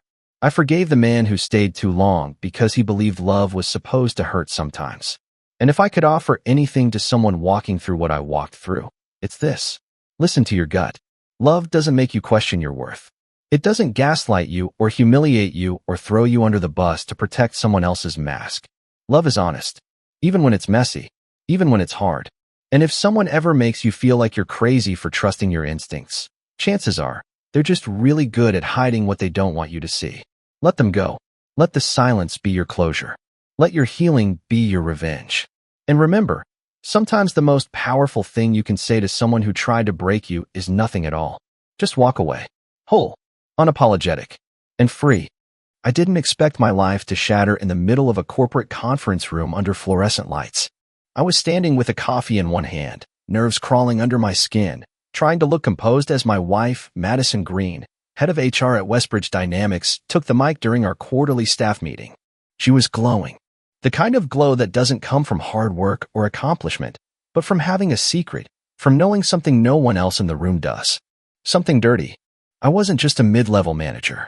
I was one of the founding members of the division. Everyone knew I was next in line for promotion. Hell, even my department had thrown me a pre-congrats lunch last Friday. Then Madison smiled, tilted her head just slightly, and I knew something was wrong. She looked straight at me. "Congratulations, Paul," she said into the mic, but her eyes were on me. "You're the new director of strategy." A few gasps around the room. Whispers. Then confused silence. Paul? Paul freaking Warren, the guy who shows up at 10 a.m., talks in buzzwords he barely understands, spends half the day taking long lunches and the other half sitting at Madison's desk, leaning too close. It didn't feel real. I blinked, assuming I misheard. Then Madison added, just loud enough for those nearby to catch it, but quiet enough to pretend it wasn't intentional. "He's a teammate, and your wife's new boyfriend." She turned, smiling like the cat that just buried the family dog in the backyard. Laughter. Not from the crowd. From Paul. He actually chuckled and shook my hand as he walked past me. That smug, lazy bastard actually patted me on the back like I should be happy for him. I felt the heat rise in my neck. Not rage. Not yet. Something worse, confusion, humiliation, disbelief. My hand reached into my briefcase. No hesitation. I pulled out the sealed envelope I'd written at 3 a.m. the night before when I couldn't sleep, the one I never thought I'd actually need.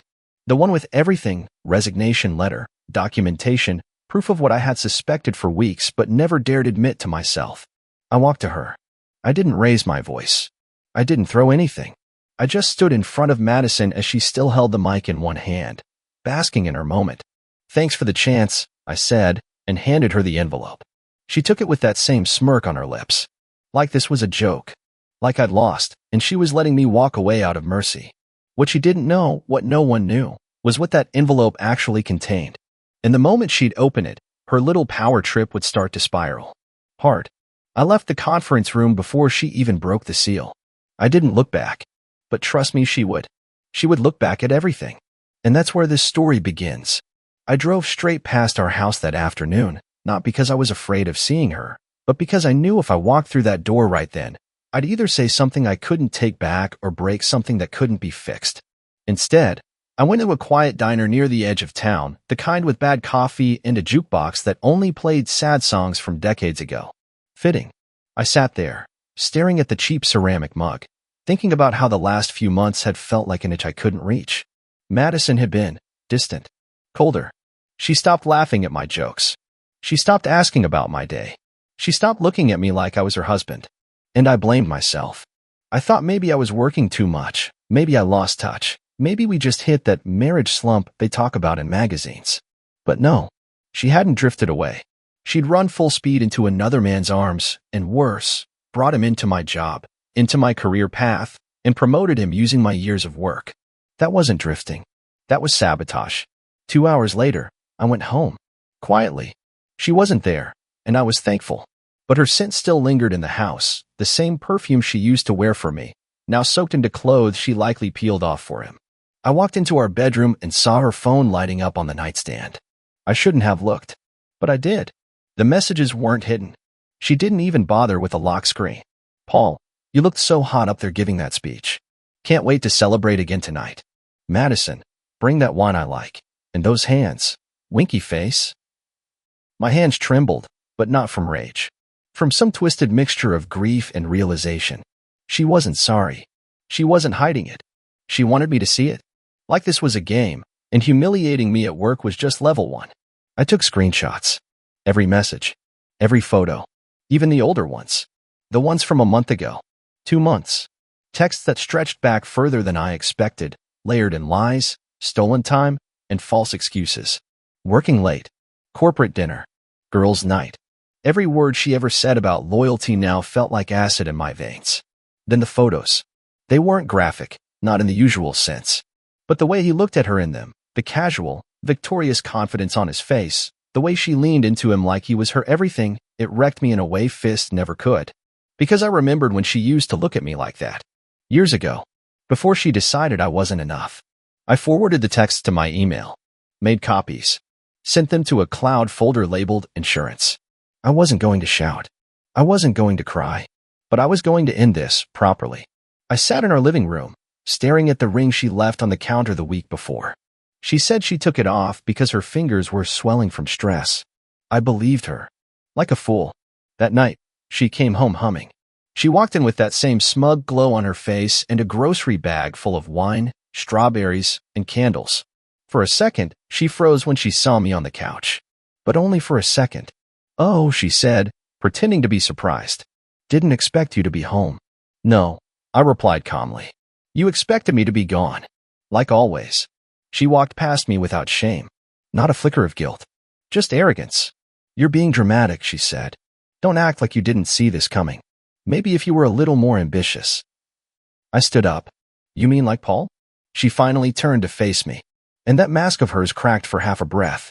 You went through my phone, she snapped. You left it unlocked, I said. Like you wanted me to see. She smirked. Maybe I did. Maybe it's time you knew what a real man looks like in action. That was it. The moment I realized she wasn't sorry, wasn't remorseful, she was proud. And in that moment, the grief turned into clarity. She thought she had power. She didn't know what I had already done.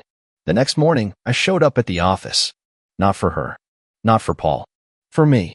To take control of the ending. The front desk girl, Emma, looked nervous when she saw me walk in.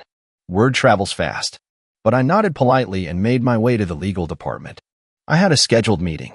One I booked 3 weeks ago, when the dots started connecting in my head, but before the humiliation turned public. The envelope I gave Madison during that meeting? It didn't just hold a resignation letter. It contained a formal complaint of ethical misconduct, backed by screenshots, email threads, date-stamped files, and a well-documented case of workplace favoritism, sexual impropriety, and abuse of power. And yes, it pointed directly to Paul and Madison. See, Paul's promotion wasn't just unfair. It was illegal. HR policies are strict, especially when the person promoting you is in an undisclosed romantic relationship with you. And Madison, in her arrogance, never filed disclosure forms. Never even tried to hide it properly. She thought I'd sulk away. Instead, I let the company bury her. That same afternoon, Paul was placed on immediate administrative leave. A formal investigation launched. I heard from someone in finance that his badge was revoked before he even left the elevator. He texted Madison 5 times in a row. She didn't answer. She was too busy dealing with the fallout. I didn't even need to lift a finger at that point. She buried herself. By the time I got back home, she was sitting on the edge of the bed with a bottle of wine and her laptop. Not working, panicking. She glanced at me, eyes cold but cautious. You set me up, she hissed. No, I said, dropping my keys on the counter. You set yourself up. I just made sure someone pressed play. She stood up, full of fake rage. You think this makes you a man? Running to corporate like some weak little boy? No, I said. But I think watching you burn your own career down with your bare hands does. Her mouth opened like she wanted to spit more venom, but for once, she didn't know what to say. So instead, she threw the wine glass. It shattered against the wall behind me. I didn't flinch. You're pathetic, she screamed. You never knew how to satisfy me. You never had fire. Paul knows how to take control. That word, control, bounced around in my skull. Is that what you think this is? I said quietly. A game of control? You really think you won something? She walked toward me, chest out, rage burning behind those eyes. I took what I wanted. That's what strong women do. You were a placeholder, Kyle. A paycheck. I never needed your permission. That part? That hit. Not because it was true, but because she believed it. All the years. The loyalty. The planning. The gentle nights. The small sacrifices I made to make sure she could build her HR empire while I handled the boring parts of life, bills, plumbing, broken fences, late-night runs for her cravings, silent support when she failed her first promotion bid. All of it, rewritten in her head as a burden she carried. I walked past her, toward my home office, pulled out the folder labeled Finale, dropped it on the dining table. What's that? She asked, suspicious. Divorce papers, I said, and a list of everything in this house I paid for. Which is, by the way, everything. She lunged for the folder and started flipping through. You're insane, she said, voice cracking. You won't get anything. I don't need to, I replied. Just need to make sure you don't either. I watched her crumble a little, just a flicker, as she realized the depth of what I'd done. Every document, every asset, even the car she drove, it was in my name. I'd moved funds, rerouted accounts, not illegally, just smartly. She threw the folder across the room. You think I'll beg? She shouted. You think I'll crawl back? No, I said. I think you'll sink. And I'll watch. Silently. For the first time in months, I smiled. Not from joy. From clarity. She backed away, stunned that her usual tricks had no effect anymore. But we weren't done. Not yet. 2 days passed without a word between us. No shouting. No apologies. No begging. Just silence thick enough to drown in.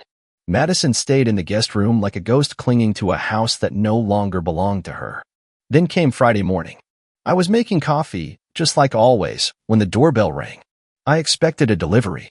Instead, I opened the door to find Paul standing on my porch, holding a gym bag and looking like he hadn't slept in days. She blocked me, he said, without a hello. Won't answer my calls, won't return my stuff from her place. I need to talk to her. I stared at him. This man, this leech who wormed his way into my life, into my career, into my marriage, now stood in front of me like a lost puppy. Her place. I asked calmly. This is my house. He blinked. You don't get it, I added. She doesn't live here anymore. You two took something from me. Now I'm taking everything back. He tried to protest, say something snarky, but then Madison appeared behind me, barefoot in my t-shirt, hair tangled, mascara still smudged from whatever pitiful sleep she managed. She saw him and froze. You told me you kicked him out, Paul said to her, voice sharp. I said I was handling it, she replied. You showing up here makes you look weak. He stepped forward. You used me. You said we'd be building something. Madison cut him off with a laugh. Cold. Hollow. I said we had fun. That doesn't mean I'm taking you seriously. That was it. I almost pitted the guy. Almost. Paul looked at me one last time, realizing that whatever sick fantasy he built around Madison had just crumbled at his feet. Then he walked away without another word. I closed the door, locking it behind him. Madison poured herself a glass of water like nothing happened. He was getting clingy anyway. I looked at her, really looked at her, and saw nothing left of the woman I once loved. Just a shell stuffed full of arrogance and poison. You keep playing games like you're untouchable, I said, but you forgot one thing. She raised an eyebrow. I was never your weakness, I told her. I was your shield. The only thing between you and the consequences. Her smirk faltered. Finally, that afternoon, I made the call to our lawyer. Set the divorce in motion.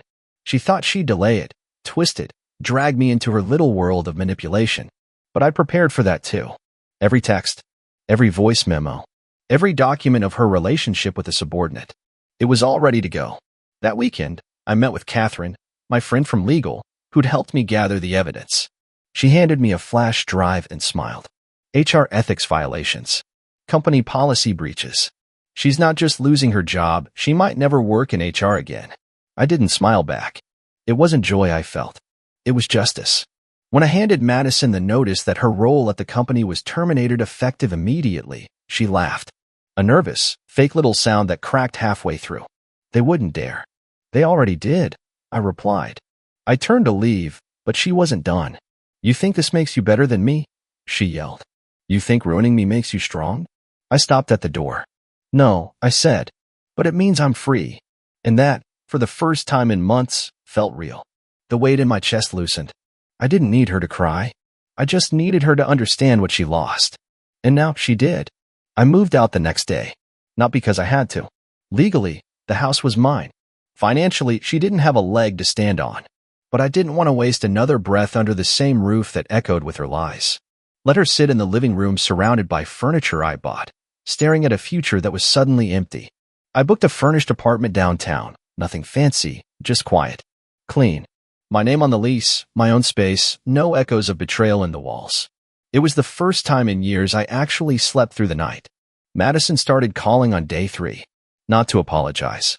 No, she tried to manipulate. Threaten. Guilt trip. Classic tricks from her arsenal. You're destroying my life, Kyle. I made one mistake. One mistake, I said, cutting her off. You turned years of my trust into your personal joke. She started to fake cry. I didn't mean for it to go this far. I hung up. That night, she sent me a photo of our wedding day. Us smiling. Young. Stupid. I stared at it for a long time. I didn't delete it. But I didn't reply either. The next week, her brother reached out to me. Jason.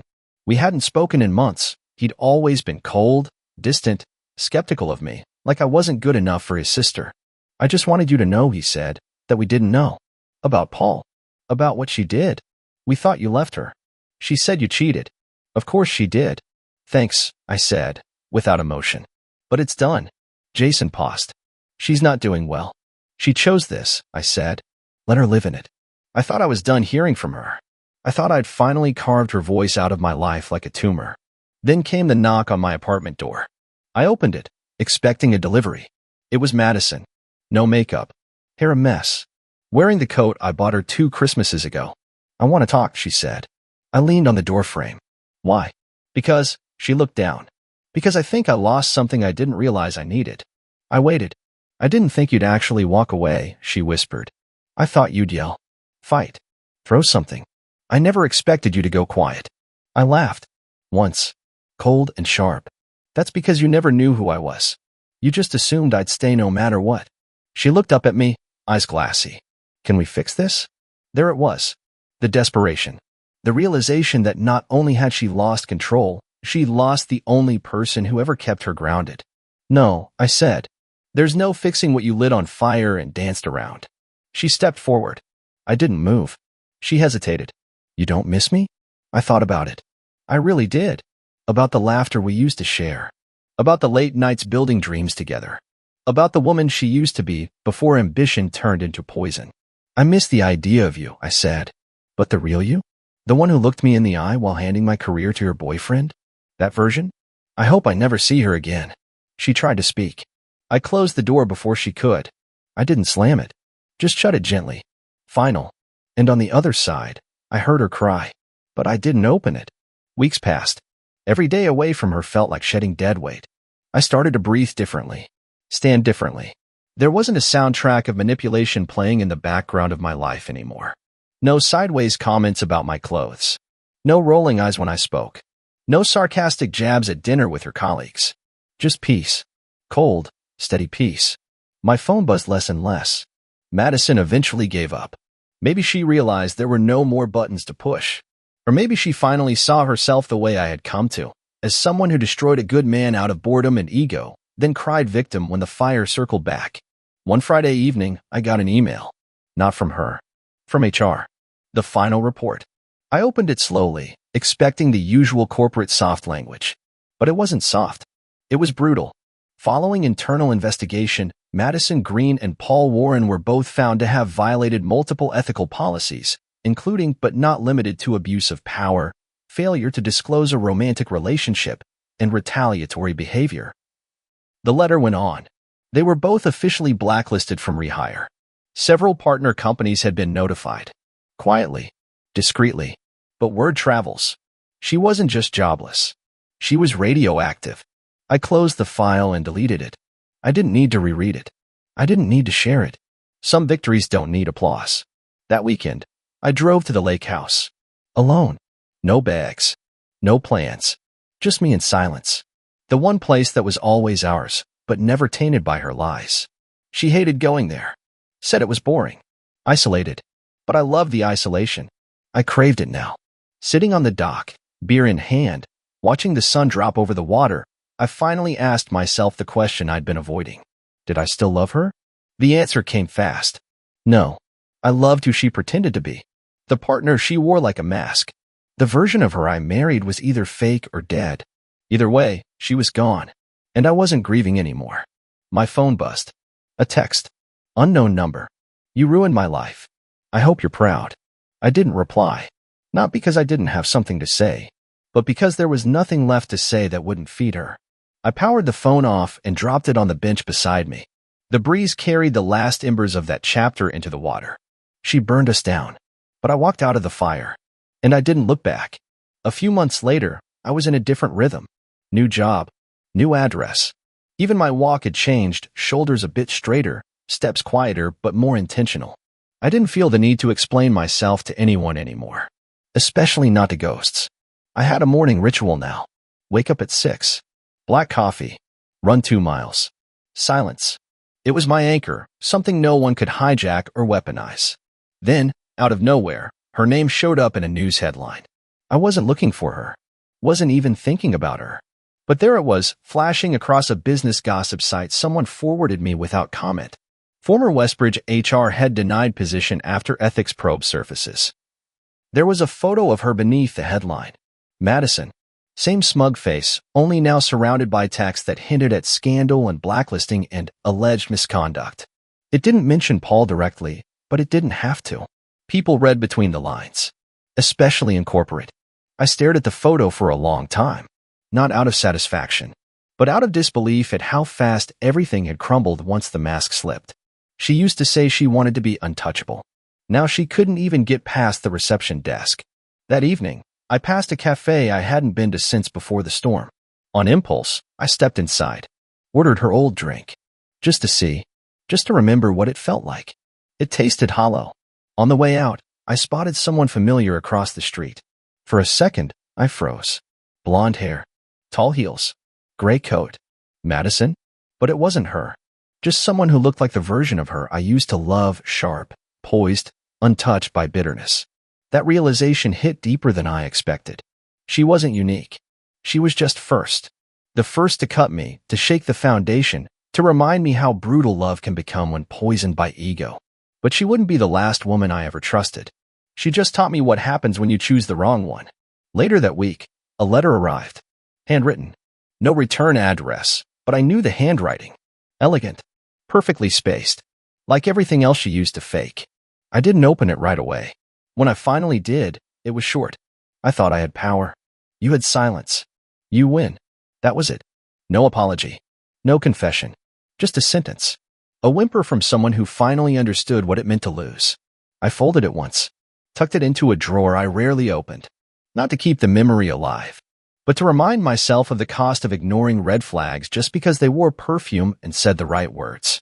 I went back to my coffee. Back to my silence. And smiled. For the first time in years. Not because I'd won, but because I was finally, truly free.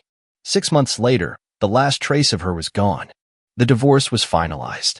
Clean, sharp, and uncontested, because she knew better than to drag it out. I walked out with everything I came in with, and more importantly, without the weight of her name chained to mine. There was no fight in court. No final plea. She signed the papers quietly. Maybe she finally understood what silence really meant. The day I got the finalized documents, I didn't celebrate. I didn't post some cryptic quote online or drink myself into satisfaction. I went home, lit a small fire in the backyard pit, and burned the last photo we ever took together. It was from a Christmas party 2 years ago. We looked perfect. She wore red. I wore navy. We smiled like we believed the lie. The flame swallowed it slowly, curling the corners before turning her face into ash. That was the true ending, not the screaming. Not the revenge, not even the HR takedown. The real ending was peace. Madison tried once more, just weeks ago. A late-night voicemail. I had a dream we were happy again. I woke up crying. I miss your steadiness. I miss being the girl you looked at like I was everything. I didn't return the call. Because that girl? She was never real. And I'd stopped mourning illusions. Instead, I started building something real. Quiet. Honest. With someone who didn't need to tear me down to feel powerful. It's early still, no fairy tale. But there's laughter. Respect. Eyes that don't lie. And that's more than I ever had with Madison. If someone asked me what I learned, I'd say this. Don't ignore the small signs. The sideways insults.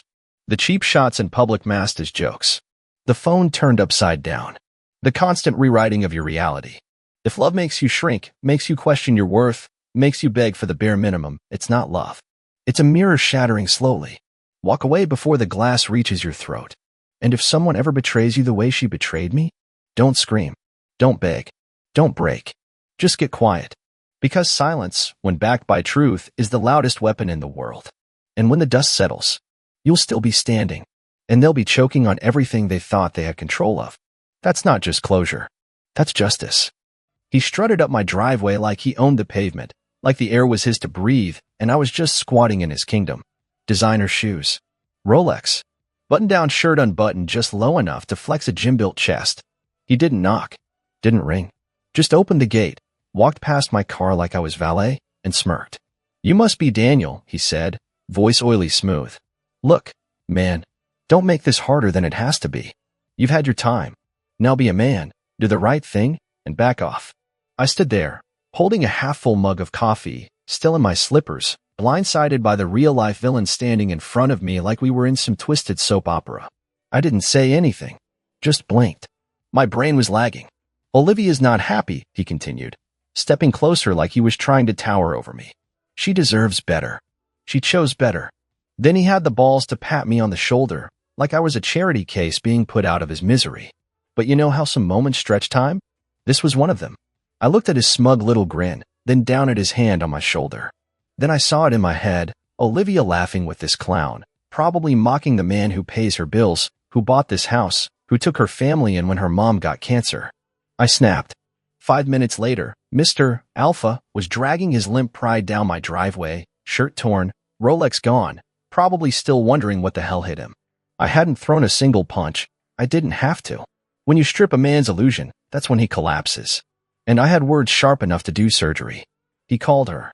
I heard her ringtone buzzing inside my house. She didn't answer. I stepped inside, still breathing heavy, adrenaline burning my throat like whiskey. The silence in the living room was dense. Her heels sat neatly by the door. Her purse was on the couch. That lying which was home. Hiding. Olivia, I called out. Come down here. Now. No answer. But I knew she heard me. The thing is, this wasn't the start of her betrayal. Not really. It was just the part where she stopped pretending. I'd felt it for weeks, no, months. The late meetings. The freshly waxed legs on girls' nights. The way she started sleeping in silk again. All signs. I'd just been too much of a coward to accept them. Until today. Today, her fake prince showed up on my doorstep and demanded my crown. And now I wanted answers. No more lies. No more passive smirks. I needed to look in her eyes and see just how deep the rot went. As I walked toward the staircase, something snapped under my foot. I looked down. A man's belt. Not mine. Not from my wardrobe. The gold-plated buckle had initials. T.S. Tom. His name was Tom. She didn't even have the decency to clean up after him. That's when I knew I wasn't going to cry. Not yet. The storm hadn't even started. I just climbed the stairs, one slow step at a time, ready to burn the house down, not with fire, but with truth. And she was going to choke on every piece of it. I reached the top of the stairs and found the bedroom door half open. She was sitting at her vanity, brushing her hair like we were about to have a casual night in. No apology in her eyes. No panic. Just that same cold, distant look I'd grown used to these past months, like I was a ghost she hadn't figured out how to banish yet. Did your little boyfriend limp all the way home? She said without even turning around. I stared at her back, trying to wrap my head around the audacity. He came here to tell me to do the right thing and leave you, I said. He thought I'd just hand you over like a busted car lease. She finally met my eyes in the mirror. Because that's what you are now, Daniel. Expired. I walked into the room and dropped the belt on the floor beside her. Next time, tell your toy boy not to leave his leash behind. She blinked, then smiled like this was all a game, and I had just made my first move. I told him you'd find it. Thought it'd speed things up. I felt my pulse in my throat. Speed what up? The divorce? The humiliation? Or you parading him through my life like I never mattered? She stood and turned to face me. That smug expression was still there, but underneath it, something cruel. Something proud. Tom is a man, Daniel. A real one. He doesn't hide behind spreadsheets or cry when work gets stressful. He takes what he wants. You mean my house, my wife, my life? She tilted her head like I was being overly dramatic. You lost me months ago. Tom's just the one who picked me up. It wasn't even the words. It was how calmly she said them. Like betrayal was just a rebranding. I laughed. Not because anything was funny, but because I finally saw her clearly. This woman who used to write me love notes in my lunch. Who used to beg me to stay 5 more minutes in bed. Who called me her anchor when her world was falling apart. She was gone. Replaced. I stepped back. You rehearsed that, didn't you? What? The lines. The timing. The insults. This is your big scene, Olivia. Congratulations, you're the villain now. Her face twitched, but she recovered fast. No, Daniel. You're just bitter because you lost. I looked around the room. The photos. The bed we bought together. The closet I built with my own hands. Everything in here mine. Every memory corrupted. Lost? I whispered. You don't even realize what you've done. You burned everything we built for a man who can't even walk straight after a 10-minute conversation. She scoffed and walked past me like I wasn't there. Don't flatter yourself. He's limping because he tripped. Sure. Right after I told him the kind of woman you really are. She froze at the door. And what's that supposed to mean?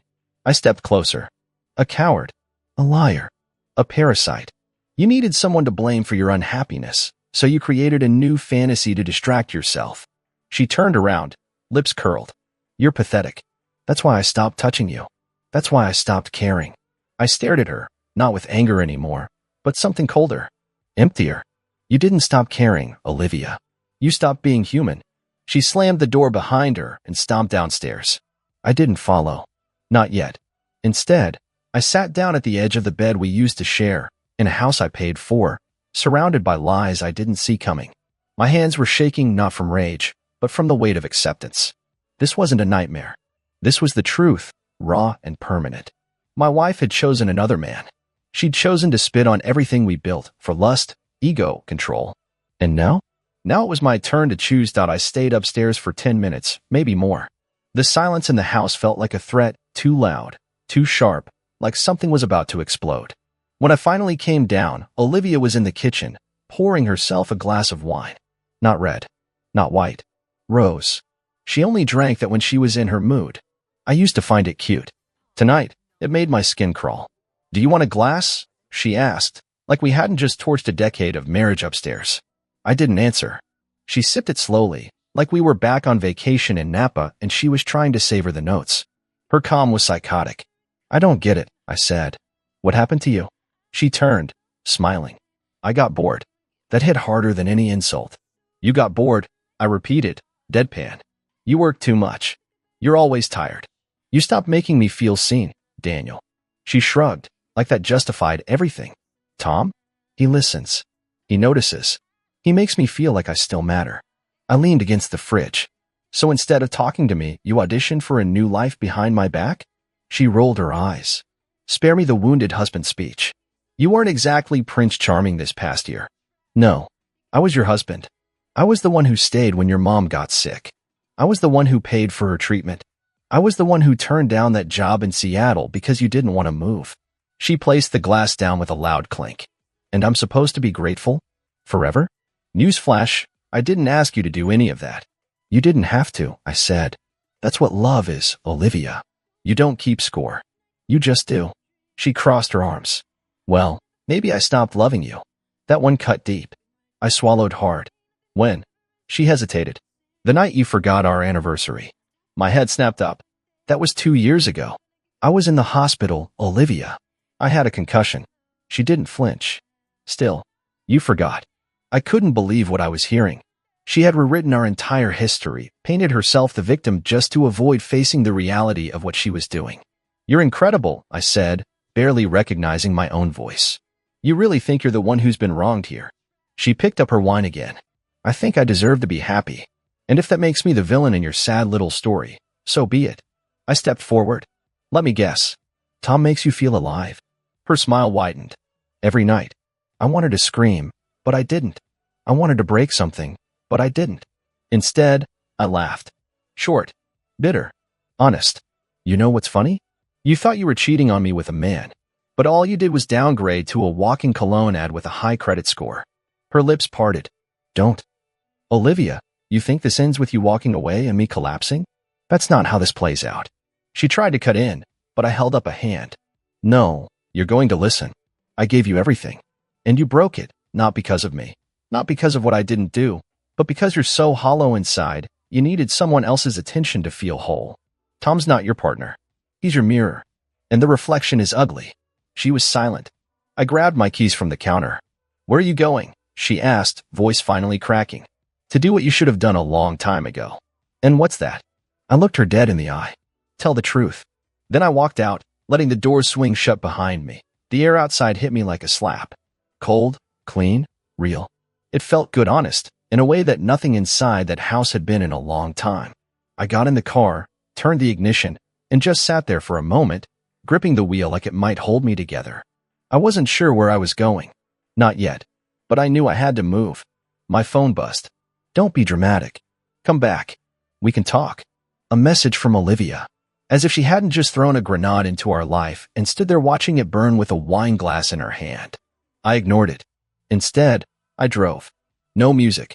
No destination. Just road and silence. A man on autopilot, trying not to feel too much at once. Because when it hit, it would wreck me. After 30 minutes, I found myself outside Mark's house. My best friend since college. The one who warned me, twice, that Olivia seemed too polished to be real. I never listened. I texted him, "You home?" His porch light flicked on 2 minutes later, and he opened the door in sweatpants, hair a mess. Jesus, you look like you just found out the world's ending. It might have, I muttered, stepping in. 10 minutes later, we were on his couch, 2 beers deep. I didn't say much at first. Just sat there, watching the TV play some mindless reality show neither of us cared about. Then I broke. She's cheating, I said. Mark didn't blink. He just nodded slowly. With who? Some dishabag named Tom. One of those guys who smells like aftershave and bad decisions. Mark set down his beer. You okay? I laughed, sharp and bitter. What do you think? He didn't push. That's what made him the only person I could go to. He just waited. She told me I'm expired, I added. Like I was a carton of milk past its date. Said he makes her feel alive. And what did you do? Told her the truth. That she's not looking for a man. She's looking for a mirror. Mark whistled low. Damn. Then I told him about the belt. The smug entrance. The limp. You should have filmed it, he said, trying to lighten the moment. Send it to one of those cheaters get wrecked channels. I'm not there yet, I replied. But I might get there. Mark leaned back. So what now? That was the question I'd been dodging since the second Tom opened his mouth in my driveway. I don't know. I'm still stuck on the fact she never even apologized. Not once. Just excuses and rewrites. She's rewriting the story to feel better about being the villain. I nodded. Yeah. And what scares me is how good she is at it. How easy she lies. How casually she cut me out. Mark looked at me, serious now. You think she ever really loved you? The question sat heavy between us. Maybe, I said, but I think she loved being loved more. That hurt to say, but it felt true. Mark clapped me on the shoulder. You want my advice? I nodded. Go home, but don't go to her. Go to your office. Sleep there if you have to. Then call a lawyer. Get ahead of this before she starts spinning it to her advantage. I sighed. You think she will? She already has. You just haven't seen it yet. I looked down at my phone. 10 missed calls. For texts. All from Olivia. She wasn't sorry. She was trying to control the story. Mark was right. This wasn't about heartbreak anymore. It was about survival. And she just declared war. By the time I got back to the house, it was nearly 2 a.m. But I didn't go inside. I parked a block away and just watched. The lights were off. Her car was still in the driveway. No sign of Tom's slick little Mercedes. Not that it meant much. I knew now that betrayal doesn't need a witness. It grows in silence. In shadows. Mark's words echoed in my mind. She already has. You just haven't seen it yet. He was right. Olivia wasn't going to admit anything. She'd twist this until I looked like the bad guy. She'd probably already told a few people I was aggressive or emotionally distant. Anything to paint herself as the tragic heroine who had no choice. I wasn't going to let that happen. So I drove past the house and went straight to my office downtown. It was quiet. Still. That kind of cold emptiness you can only find in buildings at night. I threw my jacket over the couch and pulled up my laptop. It was time to prepare for war. First, I pulled financial records. Every joint account, every credit card, every suspicious charge I'd ignored over the last 6 months. Hotel rooms, spa treatments, a $2,000 business dinner at a restaurant I knew she'd never set foot in with me. I screenshotted everything. Then I went to the cloud backup I'd set up years ago, the one Olivia never paid attention to. All the home security footage, including the one from 3 nights ago, when she told me she was at Megan's birthday party. Turns out, she was very much not at Megan's. She was home, with Tom, in our bed. I paused the video, watched as they laughed, drank, danced in the living room like idiots in a music video. And then, they disappeared into the hallway. I didn't need to see more. My jaw was tight, my fists tighter. I saved the footage, dated it, labeled it, created a new folder. Truth for court. By 4 a.m., I had a detailed timeline of her lies, a list of assets, and a backup of every photo, message, and document I needed. It was ugly, exhausting, but necessary, because I wasn't going to be another guy left with nothing but his dignity and an empty house. At 6:30, just as the sun started to crawl through the blinds, I got a text. Olivia, come home. I made breakfast. Let's talk. We can fix this. Fix this? Fix what? Her performance? Her public image? I didn't reply. Instead, I called a lawyer. Not just any lawyer. The lawyer. The one my company used when contracts got bloody and reputations were on the line. Her name was Stephanie Grant, and she didn't lose. After one quick call and a few forwarded files, she said, "This is going to be fun. Let me know when she gets served." My stomach flipped, not with fear, but adrenaline. This wasn't just a breakup. It was an exposure. Of truth. Of lies. Of a woman who thought she could destroy someone and walk away untouched. She was wrong.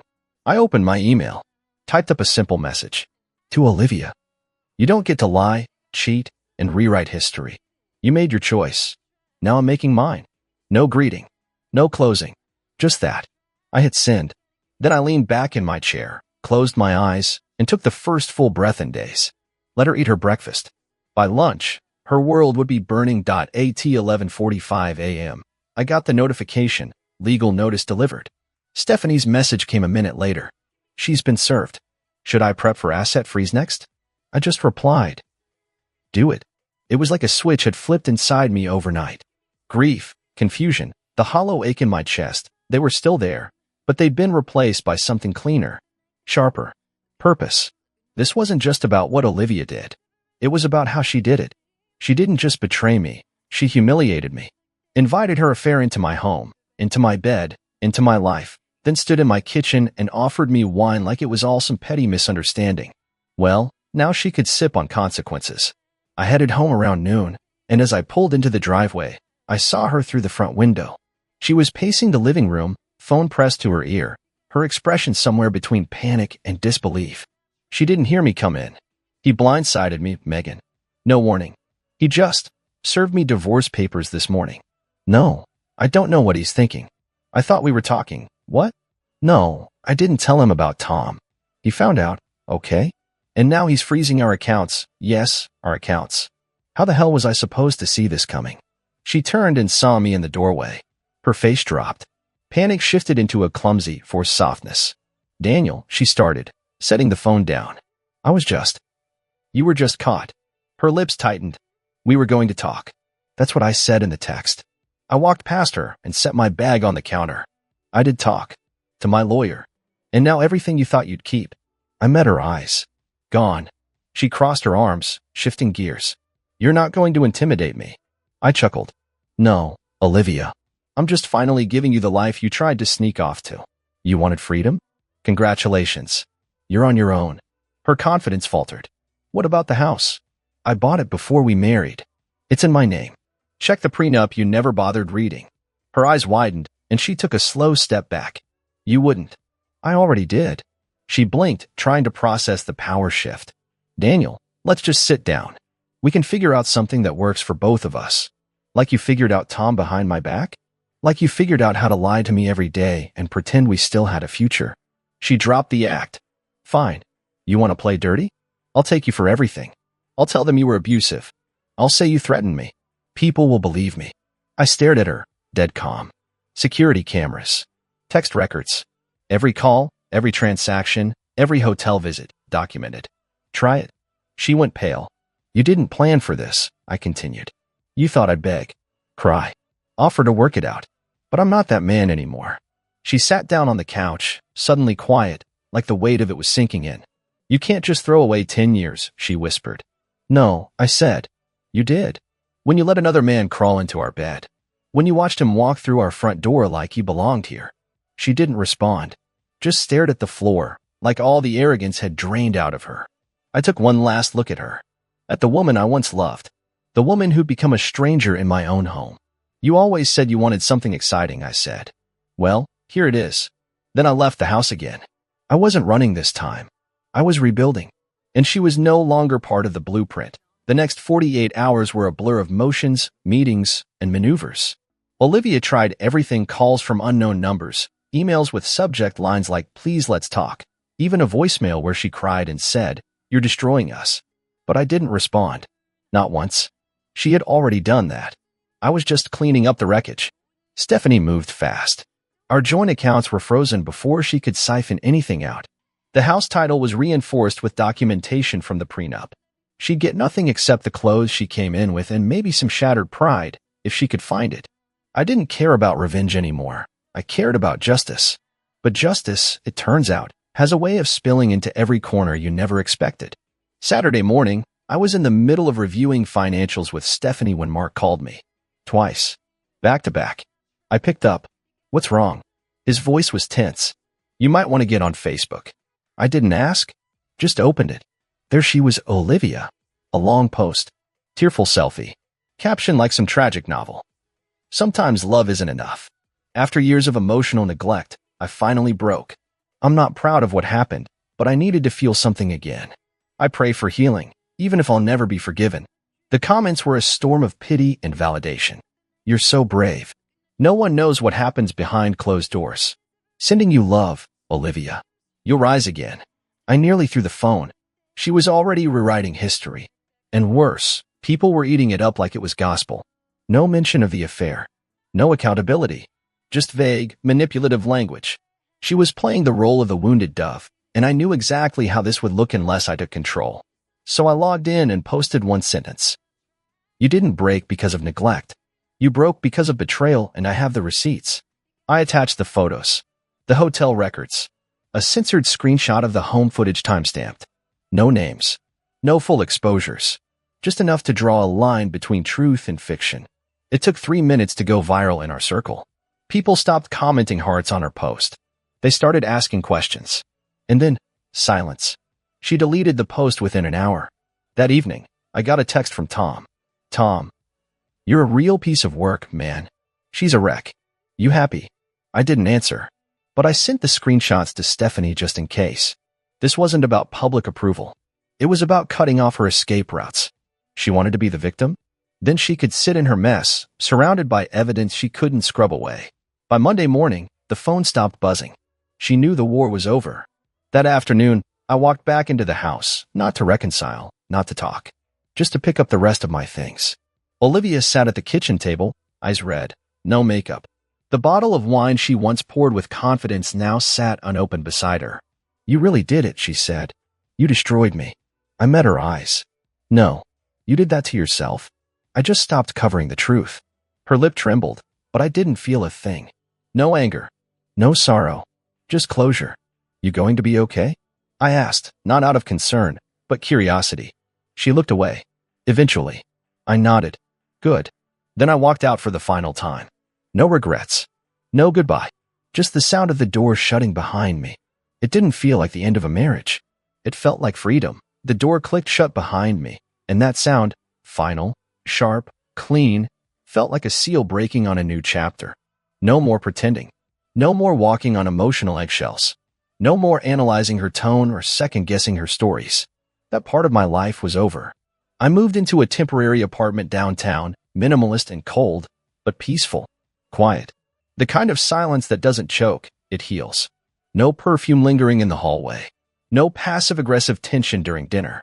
Just me, the hum of the fridge, and a view of the skyline that reminded me of everything still ahead. The nights were still hard.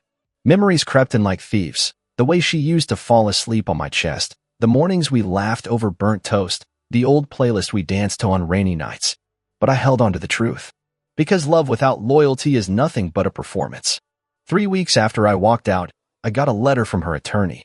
A pathetic attempt at mediation. She was asking for half of the furniture, some cash, and, ironically, custody of the dog she never walked. I sent back one sentence through Stephanie. Declined. See you in court. Let her explain to a judge why she deserves anything after what she pulled. By then, people had stopped whispering. Olivia's version of the story had collapsed under the weight of receipts. Mutual friends quietly reached out, some apologizing for believing her, some just checking in. I didn't need validation, but it was comforting to know truth has a way of crawling through the cracks. One afternoon, I ran into Megan, Olivia's closest friend. She looked uncomfortable. I didn't know it was that bad, she said. She told us you were checked out. Cold. Controlling. I nodded slowly. Did she also tell you about the guy she brought into my house? Megan's eyes dropped. She told us it wasn't serious. That it just happened. It didn't just happen, I said. It happened over and over. With planning. With cover stories. With fake anniversaries and staged alibis. Megan was quiet for a while. Then she muttered, she's been spiraling. Tom left. Said he doesn't need drama. I laughed once. Not out of joy. Out of irony. Of course Tom bailed. The man strutted in with big ego energy and ran off limping. I guess when the facade cracks, cockroaches scatter. She thought you'd forgive her eventually, Megan added.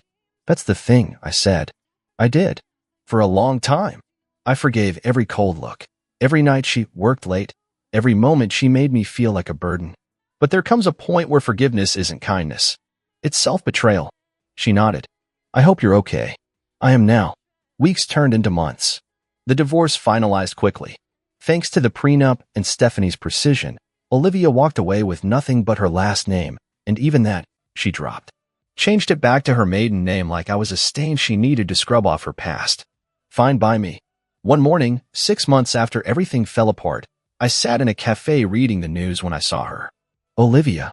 Across the street. Alone. Same coat. Same haircut. Same woman, but smaller. Duller. She looked over. Our eyes met. She didn't wave. Neither did I. I just smiled to myself and returned to my coffee. There was no hate left. No bitterness. Just relief. Because I had survived the fire. And she was just smoke in my rearview mirror.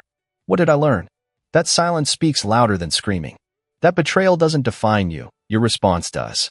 And that walking away isn't weakness. Sometimes, it's the bravest thing you'll ever do. So if you're reading this, wondering if you should stay and fight for someone who doesn't see your worth, let me make it easy. Walk. You're not leaving something behind. You're finally coming home to yourself.